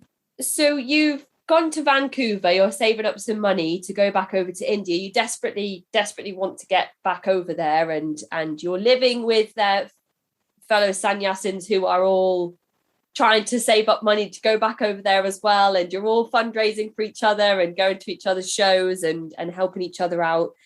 But then you find out that Rajneesh is going to come to you. You only have to go a few miles to get to him, as opposed to kind of, going back over to India. So how and when are you invited over to Oregon? How does that all happen? Well, I fell in love with someone in Vancouver who lived in Berkeley. So I ended up moving to Berkeley, knowing that it was a lot closer to Oregon than Canada was. So it was from the Berkeley commune that I ended up getting an invitation, meaning, it's not like, dear Nicola, will you come? It's like they sent to the center leader, probably, we need 20 people who are good workers and legal to be in the States, or something like that. So I ended up going to the ranch in 1982. So I was 27 by the time that particular phase began. And what did the ranch look like when you first got there? It's an extraordinarily desolate place. And that's very, very important, I think, in picturing it, and very hard to picture because it's so remote. You drive miles and miles and miles, like Portland's the nearest big city, but you drive several hours from there and then some, and then some more, and then some more. And the land is very arid. And when you finally get to this tiny little village of Antelope, population 40, there's still another 19 or 20 miles to go down a dirt road into the ranch. And the ranch is approximately 100 square miles. I don't know what that is in kilometers, but it's really big. And a lot of it's very, very arid. So you're driving along a bumpy, muddy road for another 45 minutes or something, and then finally down into a valley in the center. And at the time I was there, it was still very small. So there were only a few hundred people, but suddenly there are all these people in orange. And then, and maroon, I keep using orange generically, but it's not only orange. In fact, less orange. It was much more appropriate to Oregon. And suddenly they didn't have long hair and robes anymore. They were in construction boots and some very clean cut farmer carpenter looking people. It's funny that you said that you were there and it was relatively small at that time, because there were only a few hundred people, which is significantly more than what you just said was the population of the nearest town, which is kind of like really hard to wrap your mind around, really. That's right. And from anybody that's watched the documentary on Netflix, Wild Wild Country, that does some coverage of the movement, but focuses a lot on the Rancho Rajneesh and Antelope and the residents of Antelope. It's incredible to see this place be built. It really is like absolutely like, or just even from the telephone lines to the sewerage systems and everything is this land goes from looking like uninhabitable to just being completely built from the ground up. And it really is like incredible to watch, and it must have felt the same way to be part of something like that. Absolutely. And there's a certain ownership, because everyone says, oh, you poor things, you work 12 hours a day, 7 days a week, year in, year out. And there's some hardship in that. But for the most part, it felt like I was building my own house. I was building my own city. These were my people, and like doing the biggest theater show you can imagine. So a lot of it was incredibly joyful. And when you got home at the end of the night, all your clothes had been washed. They were folded on the bed, and your room had been cleaned, and the meals that you'd eaten had all been prepared. So there was a certain amount of daily life stresses that were absolutely absent. So it's not quite the hardship that people picture necessarily. Something interesting that you said before about the change in hierarchy and the switch up of the way that everything was working, in terms of it being quite broad and liberal, to actually we would like some structure now. So, these various meditation centers need to all come together. There should be leaders. And then going over to the ranch, very much the same situation seemed to come into play. Do you feel like that happened in conjunction with Maranand Sheila coming into the picture? Do you think there's any kind of alignment between that and the way that things happened?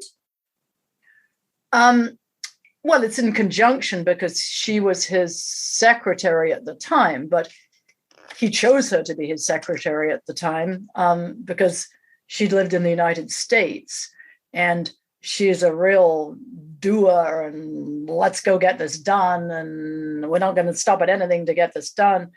But I don't know if you're also asking if she's the one personally responsible for the changes. And I think that's the $1 million question that you'll get a lot of discussion and argument about. It was a need, I think, to make this work and make this function. And then certain things had to look a certain way and happen a certain way in order for it to get off the ground. Like they needed money, they needed organization, they needed certain skills, they needed, at least initially, to appear like we were hardworking ranchers. So that was part of the structure. And how do you get all these people to put all their effort into building a city? But we were doing it because we felt we were part of Bhagwan's dream and privileged to be part of that. And we wanted to make it happen. And it just so happened that he wanted a city and was building a city. And he kept talking about this new commune for years preceding that there was going to be a new commune. The new commune was going to be where the new man, rather sexist language, but that's what it was called. The new man was going to evolve, and this experiment with communal living and non-possessive partnerships, etc., was all going to be part of that. So the structure was how it was taking place. But I think for most of us, we would have done whatever the structure had been set up as. I made a comment in the book about if he wanted us to do an oil-powered shoe factory, we would have done that. So to some extent, this is a sustainable community, and which most people can buy into, they're building a utopia and they're trying to be sustainable. No, that was all great. But I also thought that was sort of the PR of here we are building a model community, whereas really it was more about our personal relationships with him and moving forward in whatever form that was designated. Do you feel like your personal work and meditations and such kind of fell by the wayside as you became more involved in the building of Rancho Rajneesh? Well, we were told that the meditation was now our work, and it was renamed as worship. So there was a loss in not sitting silently, and certainly in not hearing him lecture, which he didn't do for the first few years. So in some ways, yes, but it was also, I felt, that I had agreed to that by wanting to go to this next level, because that probably happened for the people in India too, who would become workers. It's like, oh, well, now I'm part of something more significant in the experiment. So the people who came in as visitors got to have the experience I once had. They got to go and pay money and do the groups and so on. But they were all jealous of me because I was a worker who'd been there a while and a resident on the ranch. That was really high status. So yes and no. How was it when Rajneesh finally came to be with you all on the ranch? How was that? What did it feel? The atmosphere, how did that feel? And what was it like when he finally arrived? Well, he was there before I got there. He was there in the end of the year before I arrived in the spring, but he was there previous year. And I just saw a film of that event that was sort of shopped around the different meditation centers. And, people were pretty ecstatic that they'd prepared his house and his garden, and he suddenly flew in and was there. So I went to him. He was already in residence when I was there, but not particularly visible because he only came out for what became his daily drive-bys, which became a bit of the way we celebrated. And then later festivals started evolving that he was going to make public appearances at. So it felt like he was always, very much there at the heart of things, but not so physically present, which is how Sheila gets a lot of the rap and focus for the sort of organizational questions you were asking. But the way I see it is she also got, that was very convenient in as far as criminal proceedings to have someone take the fall. It doesn't mean that he wasn't fairly involved in what went down on a daily basis. Did you feel distanced from Rajneesh at this point when you're used to kind of having at least sessions where you could go and listen to him talk in person and then move to Oregon and be in the same vicinity as him, but no longer have like access to those types of meditation sessions anymore? No, I think it really, buying into the commune meant you were really accepting that you were moving into his field. And I felt like his presence was all over the place, even if it wasn't physical. And that's how we saw things too, because he got, oh my gosh, you came from the same place as I came from. Oh, that's amazing. Isn't Bhagwan something that he can engineer this? Like he's the superhuman force field making all these things happen. So the presence was very much there. Plus I could hear his peacocks at night, and I was strutting around his garden. It was that close. It wasn't that he was very far away. And we were getting, tidbits from Sheila. Sheila visited him every day for an hour or so for their meetings.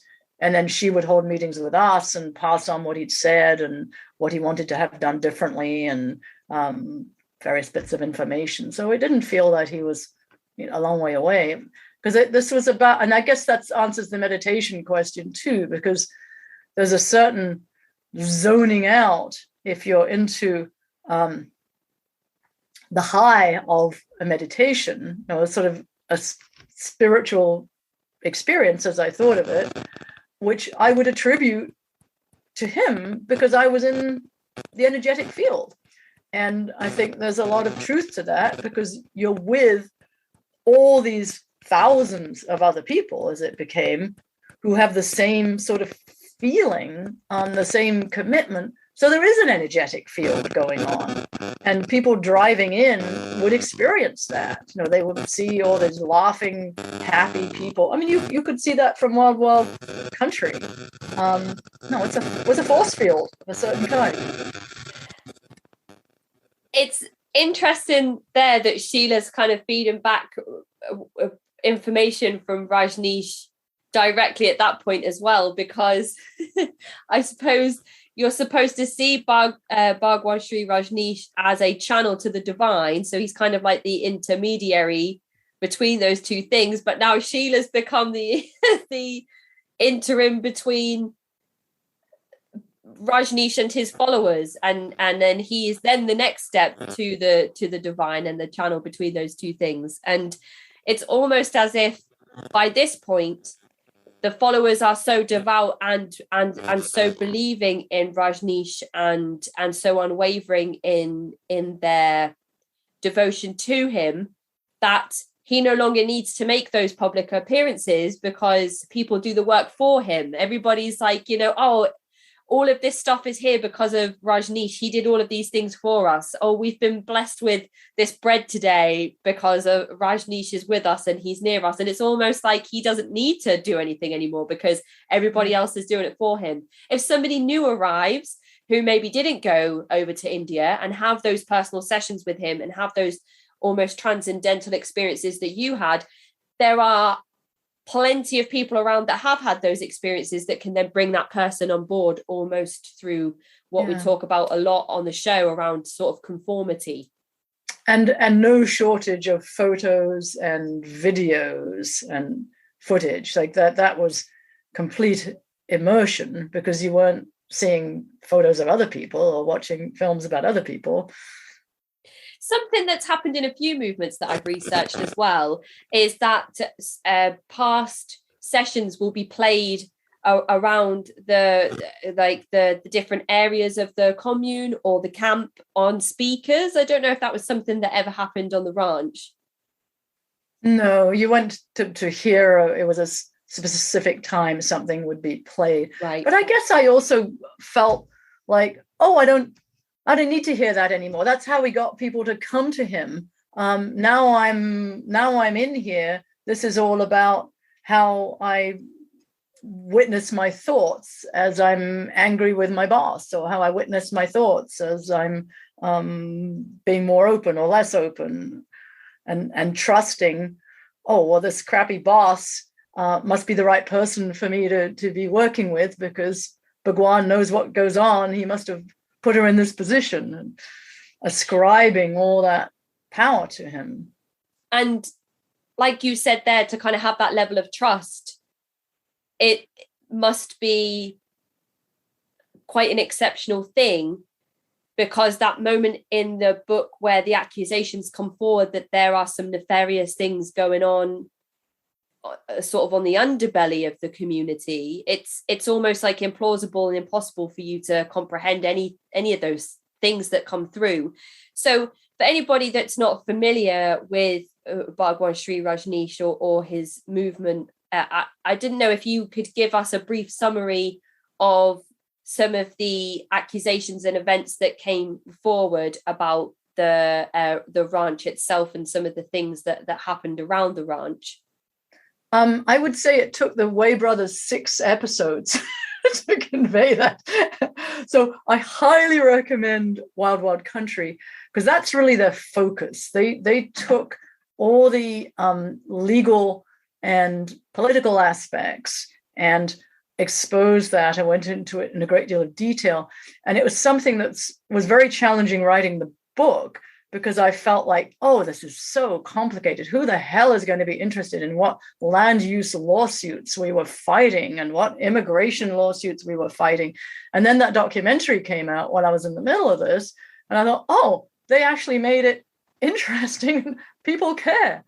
So briefly, there was a legal war going on all fronts, because people in Oregon were not so happy at this group moving in that behaved very callously to locals and took over the little town of Antelope and bought people out of their houses and took over their city council. For one of the purposes was the incorporation, because the ranch was not incorporated on as a city. They call them cities. That's just a legal term. So initially, businesses couldn't be run out of a agricultural land.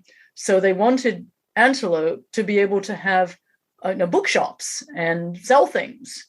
So that was the sort of part of the motivation of that, while the construction and so on was going forth to try to get the city built and incorporated, all the while sort of pretending it wasn't going to be a big city, which a lot of people didn't believe, including us. It was pretty clear. Rajneesh had said for ages, I want a place all my people can come to. And it was pretty large. I mean, there were thousands of us. And when we started having these summer festivals, be 10 to 15,000 more coming in. I mean, we had the 4th largest transit system in the state of Oregon. I mean, the scale of this is absolutely mind-blowing. So there were attacks on all fronts, from about zoning laws, because we were building on agricultural land, and what about the water table, and wouldn't that use up water that local ranchers needed? And then immigration was looking at some suspicious marriages between Americans and non-Americans. So all kinds of things were going on. And then there was an election due, and it involved having commissioners, local commissioners, who would make decisions on the incorporation of the city. And that's when a little project happened called Share a Home, where suddenly thousands, and I'm not exaggerating, it was 2,000 to 3,000, I think, homeless people were brought in and told, oh, we can give you a home, we can give you shelter. And you can imagine how extraordinary that was in this really isolated community where we'd all going la, la, la, and looking at our navels and working very hard, to suddenly have a lot of people, some of whom had come from street gangs and were fairly violent. Rival street gangs, nonetheless. That's right. And here we are, this little innocent middle class, not so innocent, it turned out, group. And obviously that was a ploy for election fraud.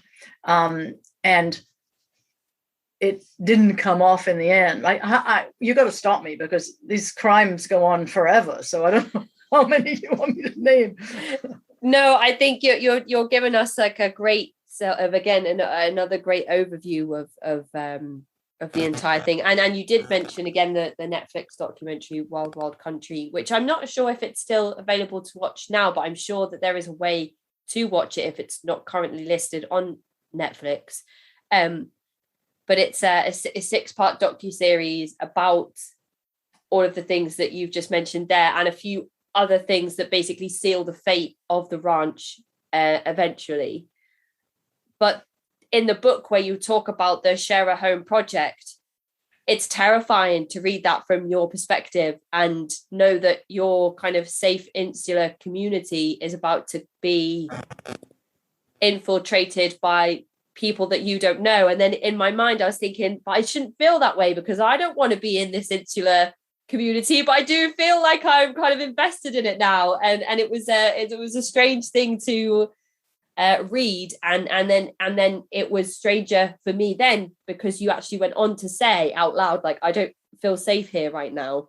And I was like, whoa, yeah, that's exactly how I just was feeling then when you were saying that a lot of people were being brought in, and under Reagan's watch there was a lot to do with mental illness not being treated in the way that it should have been. So a lot of the people living on the streets were people suffering with ill mental health, not receiving the support that they needed, which again puts themselves and others at risk when they're being brought into this community.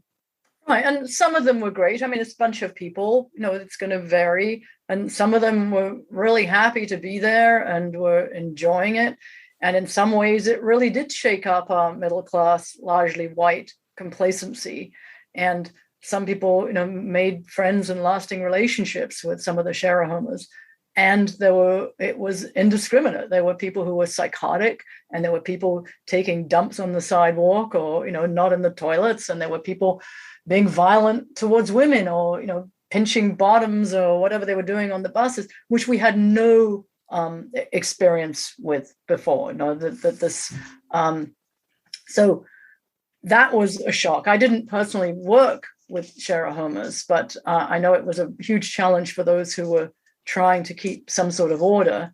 But for me, it was a very weird, but what was even worse was how they were kicked out. That there was cruelty in people when the election had passed and various things happened where they changed the law or were examining the law to make it questionable. The sort of ruse that we were trying to use of people can vote because we were taking advantage of the residential status that was not being required at that time.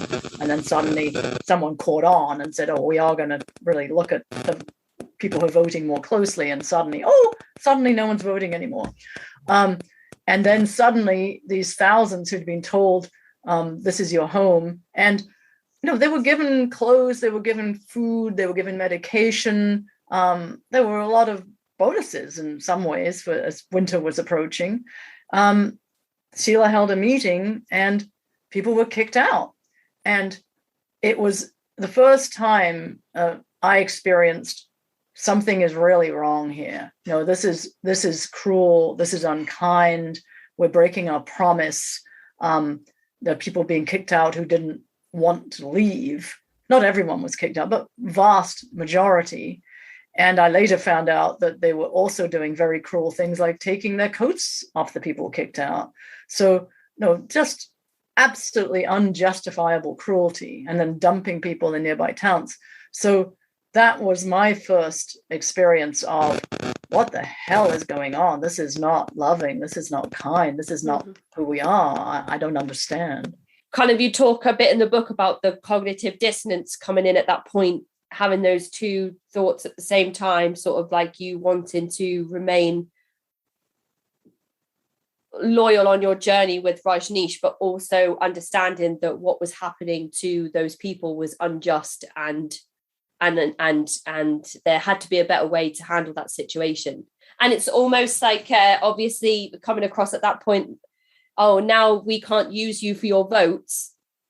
We don't want you here anymore. And it's posed that they are disturbing the peace and and being ungrateful for the support and shelter and food and clothing that they had been given from the community. And so that was kind of the reasoning for dismissing the people from the community altogether. Right. Yes. Which it was another part of the book that was uncomfortable to read, kind of just imagining, like, and knowing that that's not really the reason. It's like hiding, like a scapegoat, really, like hiding behind the real reasons that you don't need those people there anymore. Right. It was part of the web of lies, starting to see, I've gone along with, certain things like saying, we don't have that many people living here when we actually did, or these tents are just for the summer when clearly we wanted them to last longer, those sorts of things, lying, publicly, should anyone have ever come in to ask me, but we sort of knew what we were supposed to say to maintain a certain reality. And I was buying into that initially, feeling like the most important thing is that we build the city and we protect everyone. Okay, I can say there's only 400 of us here when there are actually 800. I'm good with that. And then suddenly that coming to a different level of a lie being put out there that was clearly a lie. Like we ever wanted to suddenly help the homeless. That was not Rajneesh's approach. So clearly there was something else going on. And then that was proven by how they were treated. But it was a situation of, I couldn't actually say that to people outside my intimate group whom I trusted to be able to say questioning things like that. We talked briefly about the events that sealed the fate of the ranch, which is something I think I'm going to leave to people to go and read Nicola's book to find out exactly what those things are, or to refer to the documentary, in terms of, because that's where it gets very complicated. There's a lot of he says, she says that starts to happen between Rajneesh and Sheila, and it's hard to kind of, without all of the information of things that had been happening in the background this entire time that the community is being built, that's kind of where it starts to get quite confusing and very much like unbelievable, almost like a Hollywood movie, with some of the things that start to happen next, with the attempts of murder and everything that happens with the food and all of that stuff. But when was it for you, Nicola, that you decided to leave, and why? Okay, well, to try and cover a little bit of that, was that criminal activities were exposed, and not just any old criminal activities. There were, egregious attempted murder and poisoning, including over 700 people in restaurants in the Dalles, that salmonella was spread there. So these were horrific things. And those homeless were drugged with Haldol in their beer, which, we'd been told, you can't eat in that cafeteria anymore, but no one knew why. So to me, these were terrible, terrible things that it's hard to absorb. And it was very hard for us to absorb because of the cognitive dissonance of, well, that's insane. We're here making the world more loving. And Sheila left with her elite group sort of in the night. I don't know if it was actually in the night, but none of us knew until the next day. And then Rajneesh was the one who sort of told us what are these things that had been going on. But he claimed that she was responsible for everything and he didn't know anything about it. And I realized that you're being very cautious about making allegations. But I was rereading Frances Fitzgerald's article in the New Yorker right at that era, and she described it as only after they left, that's Sheila and her group, did sannyasins dare to go to Bhagwan and tell him about the crimes these people had committed. This is according to Bhagwan. He had not known anything about them before. Sheila had deliberately kept him uninformed. And to quote Frances Fitzgerald, she says, the story was, of course, not remotely plausible, and goes into why. So she certainly knew of something. I'm not going to get into what and how much, but for example, the share home, he could hardly be on his own ranch going out every day without seeing a few thousand new faces. So that was all underway. But the question of what did he know and who was responsible and what did Sheila do, was haunting all of us, because there were some crimes that took place that seemed clearly to be Sheila's responsibility, like poisoning Bhagwan's doctor. He wouldn't have done that. And I'm not saying that he did anything. I'm just saying that it's unlikely that he didn't know. He was very involved in a lot of the details of our daily lives. But that's for each person to figure out and come to their own conclusions. But meanwhile, this thing called cognitive dissonance, when you try to find room in your mind for two conflicting things, we can explain initially, I don't like the fact that they've started to have weapons on the ranch. How is my brain going to make sense of being a peace love group and have weapons? Oh, but it's to protect us because their outside is out to get us and Bhagwan's life might be in danger. So you resolve the cognitive dissonance through rationalization. But when it came to the extreme of Bhagwan telling us there have been attempted murder and poisoning and thousands, no, not exaggerating now, with hundreds of people have been hurt, both on and off the ranch, the level of cognitive dissonance was unbelievable, because it was two huge parts of the brain very, very confused. Because how could I hold Bhagwan, whom I loved and represented peace and transcendence and all kinds of great things to me, how could I hold him responsible for criminal acts? And a lot of people didn't and said, no, well, we'll buy it. It was all Sheila. She did everything. But in my mind, well, he's responsible because he's head of the organization, if nothing else. He appointed Sheila. He knew who he had in place. He was pretty happy with her, most of what we heard. So trying to make sense of these contradictions was agonizing. And it really felt like I might lose my mind.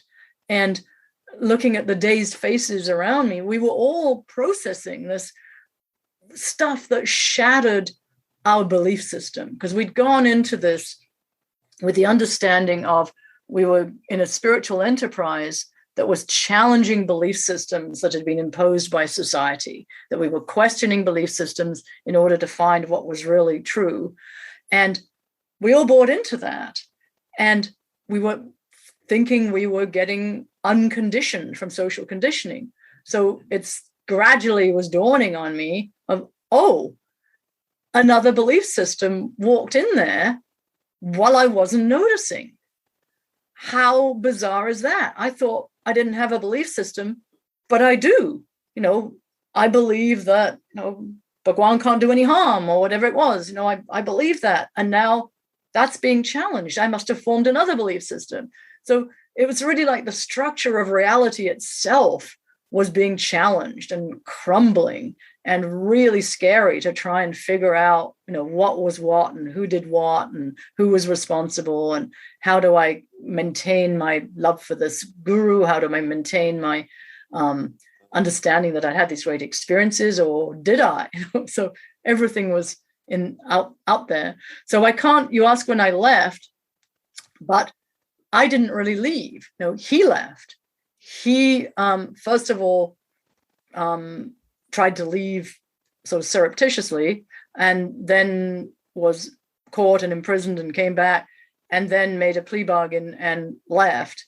And I was still there, and thinking that I had only been there for him. But my experience was when he left was, it's still a great place. This is still home. These are still my people. Yeah, I think I'll stay. And because he'd said a lot about letting go of the hierarchy and the way Sheila had run things, it looked like, we could actually get more democratic. This could be better in the end. And then we were told, no, because of all the lawsuits, the ranch couldn't be continued. We all had to leave. So basically, I was kicked out. So I left in, I think it was December or getting on for the winter of 1985. And still in this process of not understanding and trying to figure it out and what happened, which was a process that continued for some time afterwards for me. There's something that you mentioned there about having those two conflicting ideas or belief systems, realizing that there is another belief system in place that maybe you hadn't realized was there. It's very interesting for you to have that realization and to talk us through having that realization, because being in that insular community, in that rural place, kind of in the middle of nowhere, in this kind of vast ranch that is Rajneesh, and everything is Rajneesh, and all of the conversations at that point with everybody must have been around what was true, what wasn't true, as you said, trying to figure all of those things out. There's no place to go that's not around that situation. So there's no chance for you to shut your mind off and give yourself some rest from it, because as soon as you maybe distract yourself with a menial task, there's somebody else coming to you saying, oh, what about this and this? Do you think this is true? Or that couldn't have happened?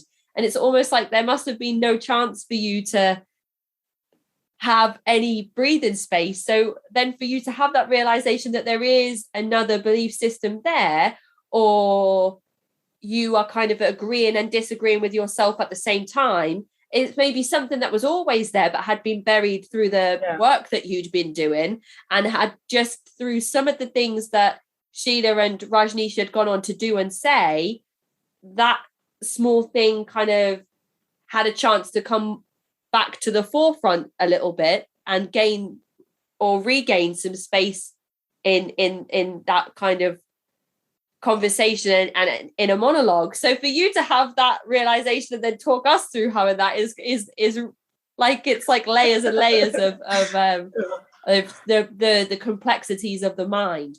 Yes, my head hurts.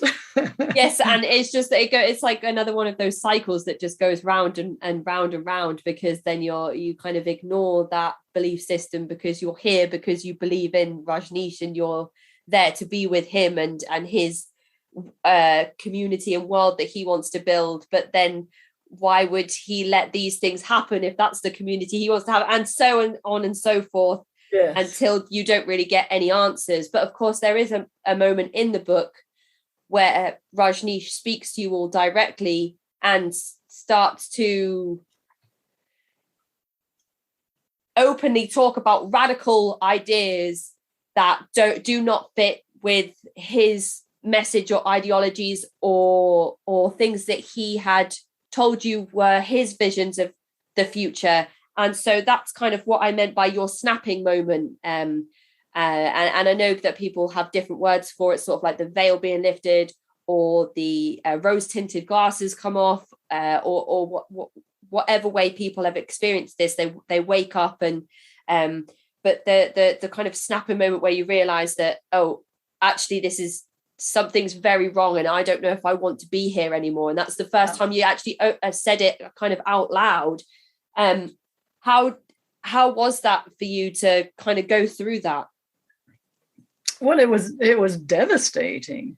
I mean, I saw him behave in ways that to me looked pretty wacko, like he was kind of unraveling a bit, which could not be in greater contrast to his usual, presentation of being, so visibly, physically. I found him very physically beautiful, but always maintaining this calm, decorum, loving persona. And suddenly I saw him getting angry and petty and vindictive and just looking like, oh, he's someone who's flipping out because he doesn't like people questioning the reality that he's put forth. And so that to me was a shattering. You read about, how do people change their attitude to cult leaders, and there is this sort of shattering of the veneer when suddenly you see, oh, well, this is actually a human being who's flawed. And I could see, he does get angry. Oh, he does get petty. Oh, he does get vindictive. And he definitely does have an ego as well. Yes. Yeah. And is greedy. So it puts everything into question, because like the Rolls Royces, for example, we were told, this is a device to push people's buttons who are so uptight about money. And then suddenly I thought, well, maybe he's just greedy. Maybe he just likes Rolls Royces. So seeing him become more human and not necessarily a terribly nice human, certainly not caring. When I heard him, be vindictive about a Sannyasin who'd questioned him, that was like, oh my God, he can't stand just hearing that. Now I'm a psychotherapist and I see that, as a narcissistic personality that has a certain grasp of reality, and it's intolerable when that's challenged. And so I can imagine, he was not happy that Sheila left. He was not happy that the people he had running things were not there anymore. I don't know, but I'm just surmising that. So it was, devastating, but I didn't let go of, but I still love him, and but I still think he's enlightened. And I heard someone say this not very long ago, who was trying to put together certain behaviors they'd heard about Rajneesh with their experience. They were still more involved than I, and said, can you be a narcissist? Can you be a psychopath and enlightened at the same time? And it was like, I could see this friend trying to put together those two aspects, and try to make some sort of sense of it. And you can talk to all kinds of people and you'll get very different answers of how we each made sense of it. So I'm very clear in my book that this is my story. I'm not telling his story. I don't know what his motivations were, and I certainly don't want to get into discussing what enlightenment is or isn't. But in my mind, that wasn't very kind and that wasn't very good. And going back, I could see, but things were not good from that moment I saw cruelty happening to the Share Home people. I had something inside me that was splitting from this, we're all one, I'm joined in everything. And that split continued. And then I gradually began to recognize and honor it. And I feel like that's very in keeping with you as a person throughout your entire story, because you're looking for this acceptance and love and community and a place where you can be open and connect with people on a deeper level, because you'd been so disconnected and you'd been so shut down, and people had told you that maybe you take yourself too seriously. So as soon as you start to, it's almost like you see that shift in this, you'd found all of those things. And as soon as those things started to turn into other things, that's when you realize that you no longer fitted into that world. So it's very much like you're very loyal to yourself throughout the whole way. You look for that community, you find that community. And when that community shifts into something else, that's when you start to realize that maybe that's not the community for you anymore. And I thought that was a really important thing to look at and realize that even though you'd been through this process and you'd been a part of building this thing, you always stayed true to yourself. And we are our most important allies at the end of everything. So I thought that was quite an important thing as well. Well, I think, though, if I had been able to be true to myself, I would have stood up at the Share a Home program and said, this isn't right. I like your vision of me, but I think it may be a little golden, because I was scared. Because if you stood up and said, this isn't right, you would be kicked out. And I didn't want to be kicked out. So it's a bit like, a relationship that, when you finally get out of a relationship, you think, oh God, I should have left that years ago. Why did I stay? The attachment is so strong that you keep justifying things. And I think I did stay longer than I would have if I'd been able to be true to myself. But I think I gave a lot of myself away because I wanted the belonging. I wanted the community. I didn't want to go into this world that we were told was so hostile and dangerous. I had zero money, like absolutely not a penny. No, I didn't know how to get to the front gate if I had wanted to leave. So I was not as free as I would like to have thought. Yeah. But again, it comes back to that conversation around dependency, though. I mean, there's probably a reason all of those things happen so systematically.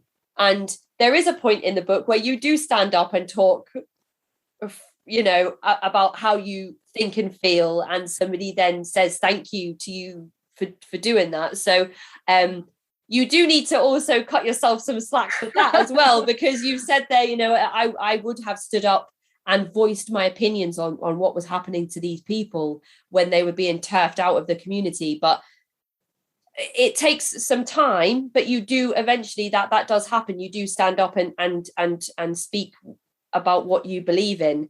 And I think the fact that it takes time is it's one of those things that it's okay, because you were under so much influence at that point that even for you to have those thoughts about that, this is not right, and not just explaining away what was happening to these people, even though you were kind of doing that still at the same time because you believed in Rajneesh, it's almost like reminding people that it's not their fault that those things happened. If you know what I mean, yeah. Thank you. Yeah. So you do stand up for yourself. Not too long after that. I'll try to let that in, Casey.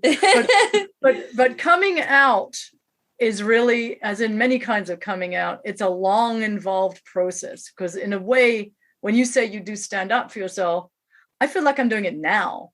I feel like sitting here talking to you. Oh, now I'm going to make myself cry. It just feels like such a significant thing.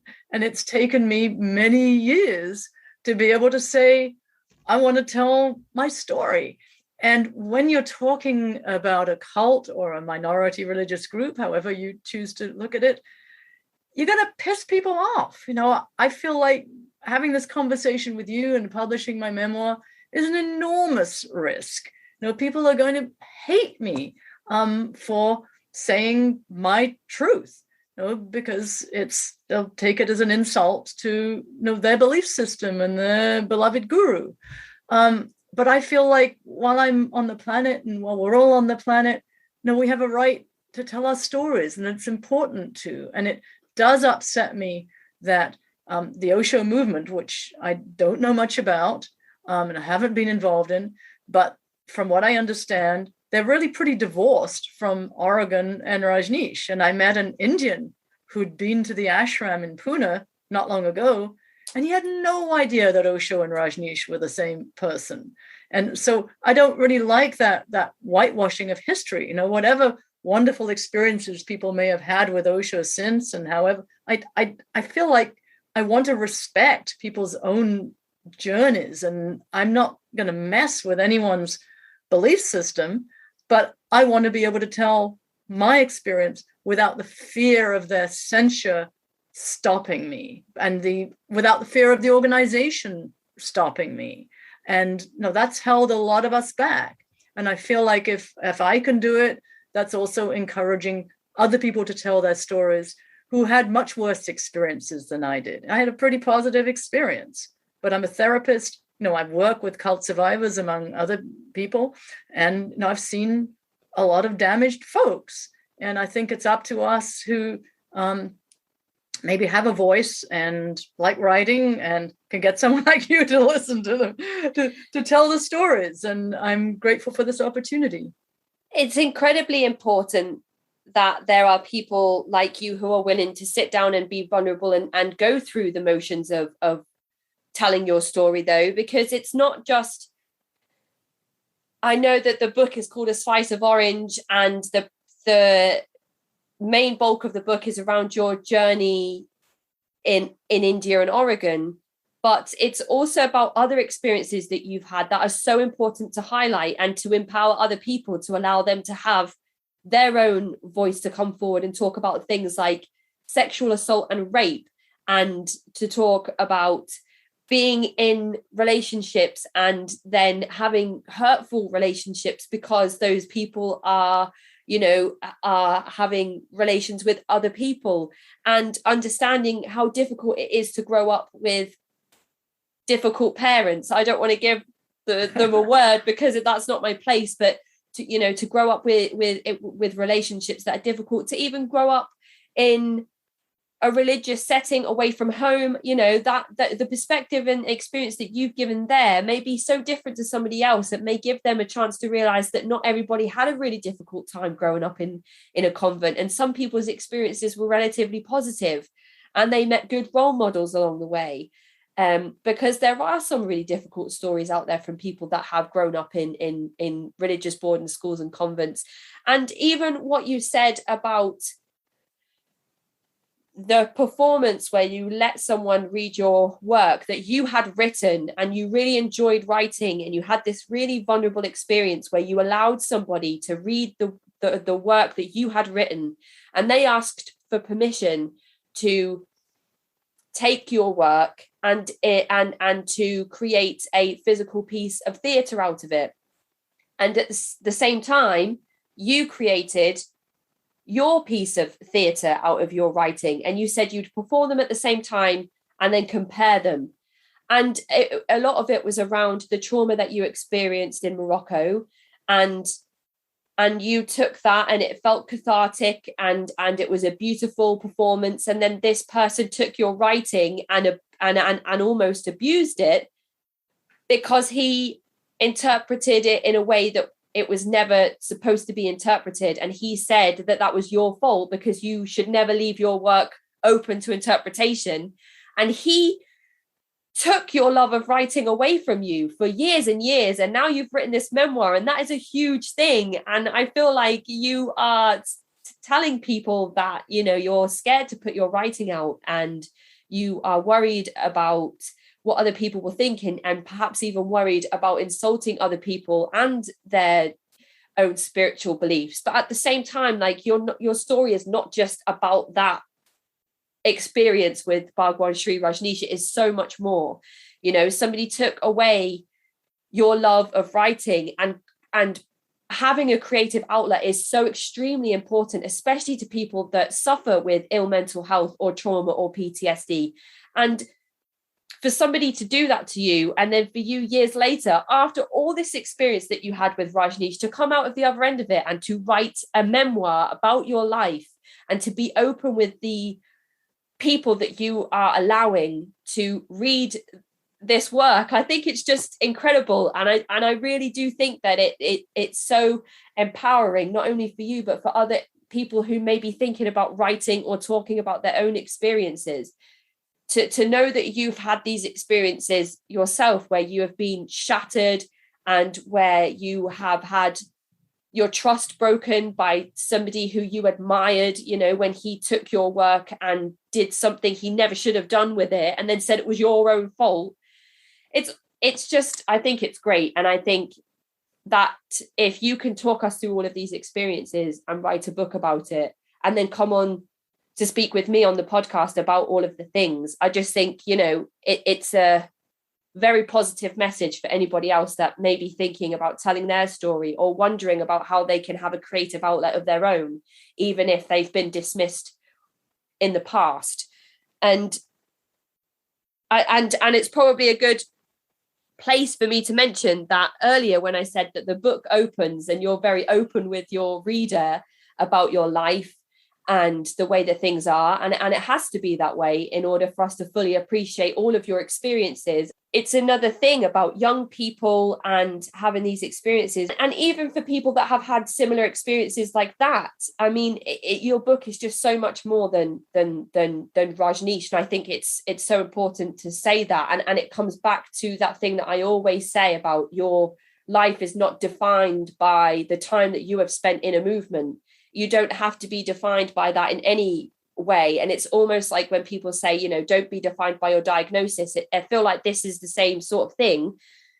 To not be defined by your abuse or your trauma, and know that it is a part of you, and it's an important part of you, because it will it has determined who you are now and how you think and how you feel and how you act or react.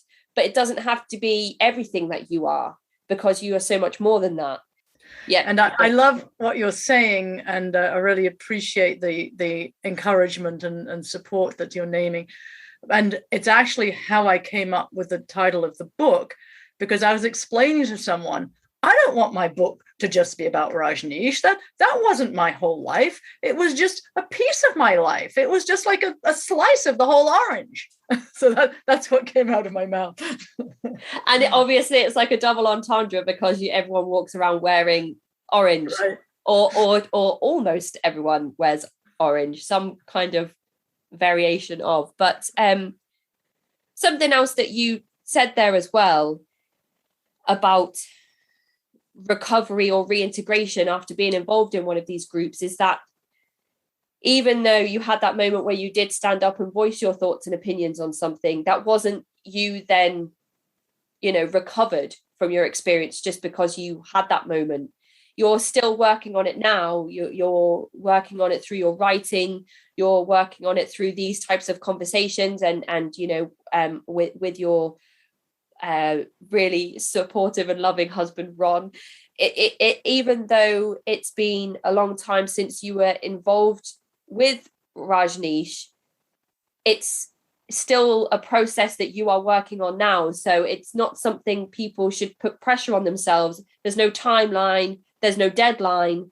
There's nothing that says like, oh, you should be recovered from this experience by this time, because that's not how recovery works. And I feel like that's another important thing to mention, just in terms of you said that you're still working on those things today. Absolutely. And I still read something and go, oh my God, I didn't know that happened there. And then I have to change my mental structure around it again. Yeah, it's definitely a process. And as a therapist working with trauma, I can see, that often people don't want to touch areas of trauma until a certain amount of time has passed, if ever. And usually they need, an atmosphere of safety and time to, if it comes up, okay, I think it's time to address that. I think that's still impacting my life. I need to go there. But the time is, very individual. And when you heard about the documentary coming out on Netflix, was it something that you had been informed of before, or did you just get told about it and then sit down and watch the documentary?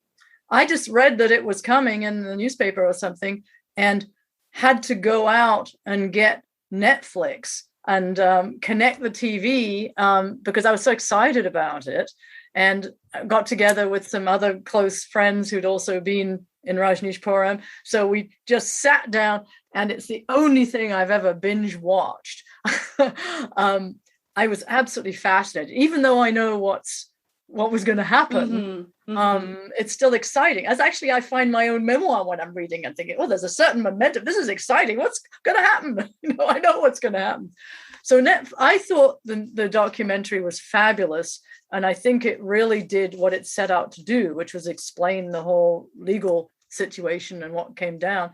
It's being critiqued, right and left, because it doesn't do everything. And I've talked to people on the ranch going, well, why didn't it explain why we were there? It didn't say enough about us, and we weren't represented, but it had a huge impact, and people loved it. My hairdresser drove to Antelope because she wanted to go see the environment, and fashion trends happened in New York. It was like, oh my God, I was writing the memoir and I thought, are people ever going to be interested in this? And then I saw the reaction to Wild Wild Country and go, oh, I think the answer to that is yes.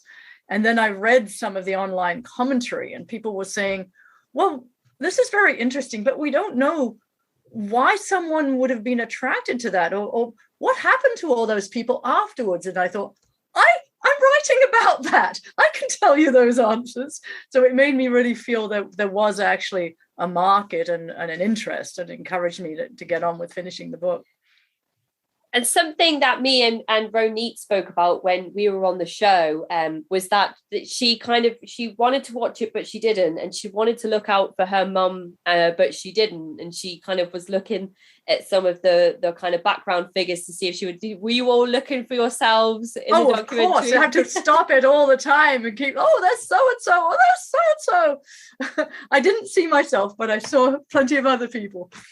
And another thing that we spoke about during our interview is that she's always wondered where were all the kids in the documentary, because of course her mother left her and her sister with her father to go and follow Rajneesh and then to go and live on the ranch. So I wonder if you have any insight into whether there were children, what happened with the children, because a lot of the people you said were sort of 8 years or so older than you when you first joined, and that in my mind would kind of be roughly the average age to have like small children at home. So I don't know if you have anything that you can offer us in terms of information.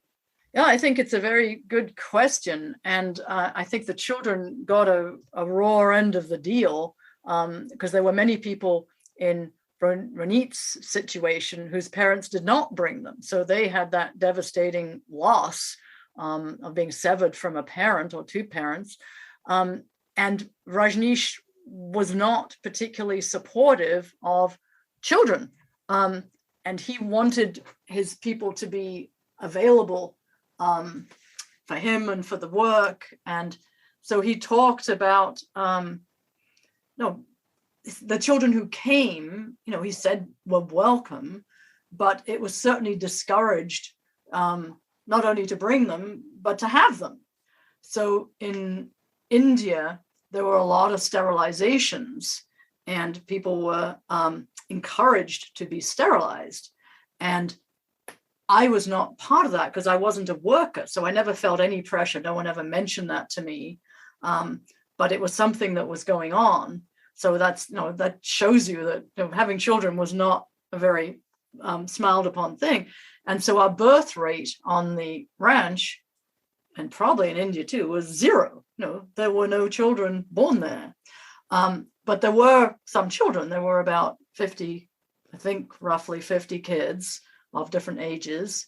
But they didn't get the loving, supportive, nurturing environment with their parents that I would wish any kid. And I think that's one of the things I feel badly about, that the rest of us, were so into our own lives and our own love problems and our own spiritual growth. I really wasn't aware about the kids. I hardly had any interaction, maybe with one or two occasionally. So I think they really got a raw deal out of it. And because they weren't there voluntarily, as in children with other cults, it was their parents that made that decision. So kids, I feel very badly. Was there like a building that they were kind of, was there any education in place? Did they all live together in one building, or did they kind of go with different caretakers? Do you know of any of the kind of how the logistics worked? Yeah, they were sleeping in their own quarters, and then the parents took turns, like shifts, and being with them. Right. I mean, they were with their parents sometimes and would come and have dinner with their parents, but they were definitely separated from parents. And then there was a school later on in Antelope, and they attended school, and they had a work school mix. So you could look at that as negative, or you could look at it as positive, because the kids I did come into interaction with were kids working in the video department where I was some of the time. And I sort of thought, oh, isn't that great? They get to follow their interests, and, other kids are working with the horses. That didn't look bad to me. But you could also look at it and go, gosh, these kids were made to work, and they didn't get all the influences that we would like to have our kids subjected to. And there's a couple, if you read My Life in Orange by Timothy Guest, that's a very well-known book. He writes about being a child in Medina in England, so part of the commune system. And he's deceased, unfortunately, but he gives a good perspective on children. And Dickon Kent, I think is his name, wrote in The Guardian this perspective of being a child. So there are a lot of stories there that are not mine to tell, but I think the children really deserve a voice now, because they didn't, if we didn't have one, the kids certainly didn't have one. Mm-hmm. Thank you for offering us that insight and answering those questions. I think I'll be able to go to Ronit and have a nice conversation with her about some of that insight that you've given us. So thank you. And anybody that would be interested in Ronit's work as well, she's written her memoir When She Comes Back, which is it's a coming of age memoir. So it's from her perspective growing up without her mum, because her mum had gone to follow Bhagwan Shree Rajneesh. So for anybody that would like to go and read that, that's Ronit Plank's work, When She Comes Back, which has featured on the monthly memoir giveaway on the podcast. So I like to always promote that when I get the chance. But with your writing, you kept journals throughout your life. So you had a good place to recollect or confirm some memories and thoughts that you'd had. And what was your process in terms of writing? Did you know you wanted to write a book? Did you sit down and start writing things and then realize that they were going to turn into something more than they were? What did your process look like? Well, I've always felt like I was a writer and I wanted to write, and I've always felt very badly about not writing. Like, oh, there's this thing I'm supposed to do and I'm not doing it. And so after the ranch, the journals unfortunately stopped around India. But after the ranch, things just started to come out when I've had a little time, when I took a course here and there and wrote a short story and started mulling some of this stuff over. And then I got more serious and really wanted to write and make time for it. So I created a writing group, and I invited people who'd all said they wanted to write, and did it just so that we would encourage one another. So that was very helpful to me to get going, and a non-judgmental writing group called Creative Souls. And so I started writing, and the philosophy I have is just to let what wants to come out. And I actually didn't know what wanted to come out. And it turned into this enormous, massive autobiography, starting with family history, and it just went on and on and on. And then I felt like, well, now I've written something, but it's this huge, unwieldy mess. What the hell am I going to do to it? So I sought out the help of an editor who said she was good at structural editing. And I said, can you help me find a structure for this? And she was incredibly helpful. Her name's Marnie Friedman. And she helped look at the bones from what I'd written. And she said to me, this is a spiritual memoir. And those words were so helpful, because it gave me the guiding thread of, yeah, that is what it is, and helped me sort of define the focus. And then I joined an additional writing group, Read and Critique, so people I didn't know who were more objective. And by that time, I was feeling stronger, so I was ready to receive some critique. And that process has gone on for a number of years. And just then it's whittling away and redoing draft after draft. And last year, I was seriously ill. I spent 7 months in bed with cancer. And so the only thing I could really do was a little bit of editing. I could hardly lift my head, but I did a paragraph a day and just got through the next draft. I couldn't work. I couldn't do my job. So it was like, in a way, what an opportunity to actually slog through a whole large section of it. So that's my whole messy process, and it involves a great deal of rewriting, which I quite enjoy. And I think maybe I would be a much faster writer if I was able to structure things ahead of time, but I've not been so good at that. And you mentioned before we hit record that your book is with an agent at the moment who is sending it off to all different publishers. So hopefully we'll hear something back at some point about a potential release date. Let's hope. You're from your lips. Langton international agency has sent it out to 27 publishers, and I only need one, so light your candles. And if anyone wants to track when that process is going to turn into an actual hard copy book, which I will put into your giveaway supply, please sign up to my website and Instagram, and then I'll keep you informed. Yes. So you have a website that people can visit and sign up to a newsletter? Yes, I do. NicolaRanson.org is the website. Yes, sign up and I'll send a newsletter occasionally when I manage to get around to it. And then on Instagram at Nick Ranson, N-I-C Ranson, and Facebook, Nicola Ranson Writer. So one way or another, I will keep you informed. And yes, just really hoping for this good energy that some publisher or other will. I don't see how people can read that and not decide to run with it. I think we'll be hearing some good news sooner rather than later. And I will put all of those links in the episode description as well. So if anybody wants to kind of have the link to the website, they can find it in the description, have a click, go and sign up to Nicola's newsletter. I think there's actually a chapter or part of a chapter available somewhere as well. Did I see on your website?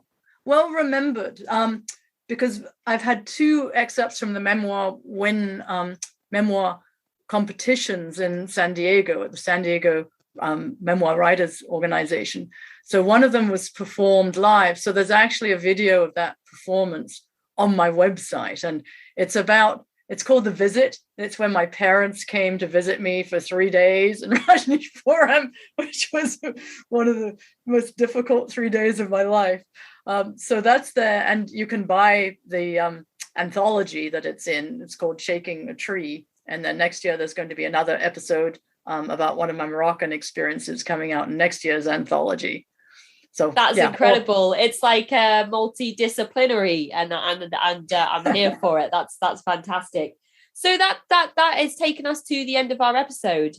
And I think all that there is left for me to say before I ask you if you think we've missed anything is that I wholeheartedly appreciate the opportunity to read your work before it's even printed. It's such a privilege to be able to read what you've written, to be allowed to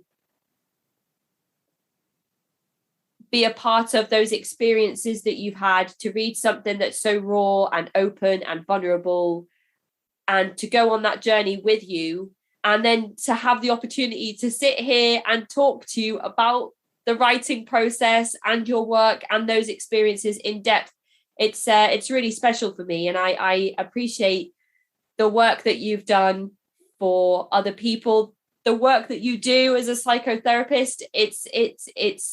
It's incredibly important that this work is happening and that people are receiving the help that they need. So there's just a lot to be thankful for. And thank you to Ron. I don't know if he's still listening outside the door, but big thank you to him for his support with you and your creativity and being somebody that's helping you on your journey as you continue to recover. And I think it's just so wonderful that you are willing to come and chat with little old me over here and bring your wisdom to other people who can take what they need from our conversation and hopefully apply it to their own situation. So thank you so much, Nicola.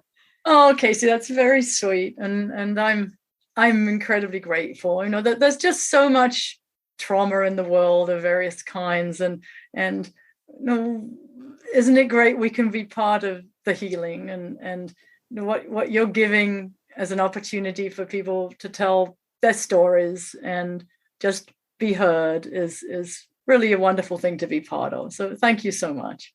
We could just try and tackle the trauma one tiny little bit at a time, and who knows where we'll be sort of 5 or 10 years from now. But thank you so much, Nicola. I really appreciate your time. I can't wait to hear the good news. I have fingers and toes crossed that it will be soon. All right, I'll let you know.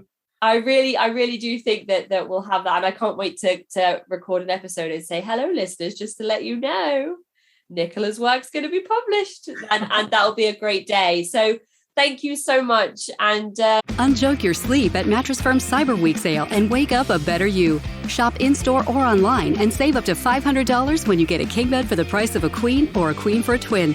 Plus, get a free adjustable base with qualifying Sealy purchase up to a $499 value. Or save up to $500 on Tempur-Pedic, the most highly recommended bed in America. And you can shop with confidence thanks to our low price guarantee. Unjunk your sleep, only at Mattress Firm. Offer valid with qualifying purchase. Restrictions apply. See details at mattressfirm.com. More than 1 in 3 people will face cancer in their lifetime. Unfortunately, fear can stop you from getting your cancer screening, but it won't stop cancer. Early detection can save your life. Don't wait for symptoms to appear to act. Cancer screening is safe, effective, and accessible for everyone, including free or low-cost screening programs. Go to cancerscreeninfo.com right now for free screening resources and recommendations from the American Cancer Society. Don't wait. Early detection can save your life. Go to cancerscreeninfo.com today. Cancerscreeninfo.com. I hope you enjoy the rest of your day. Thanks a lot, and good night to you, Casey. Take care, Nicola. Bye. Bye-bye.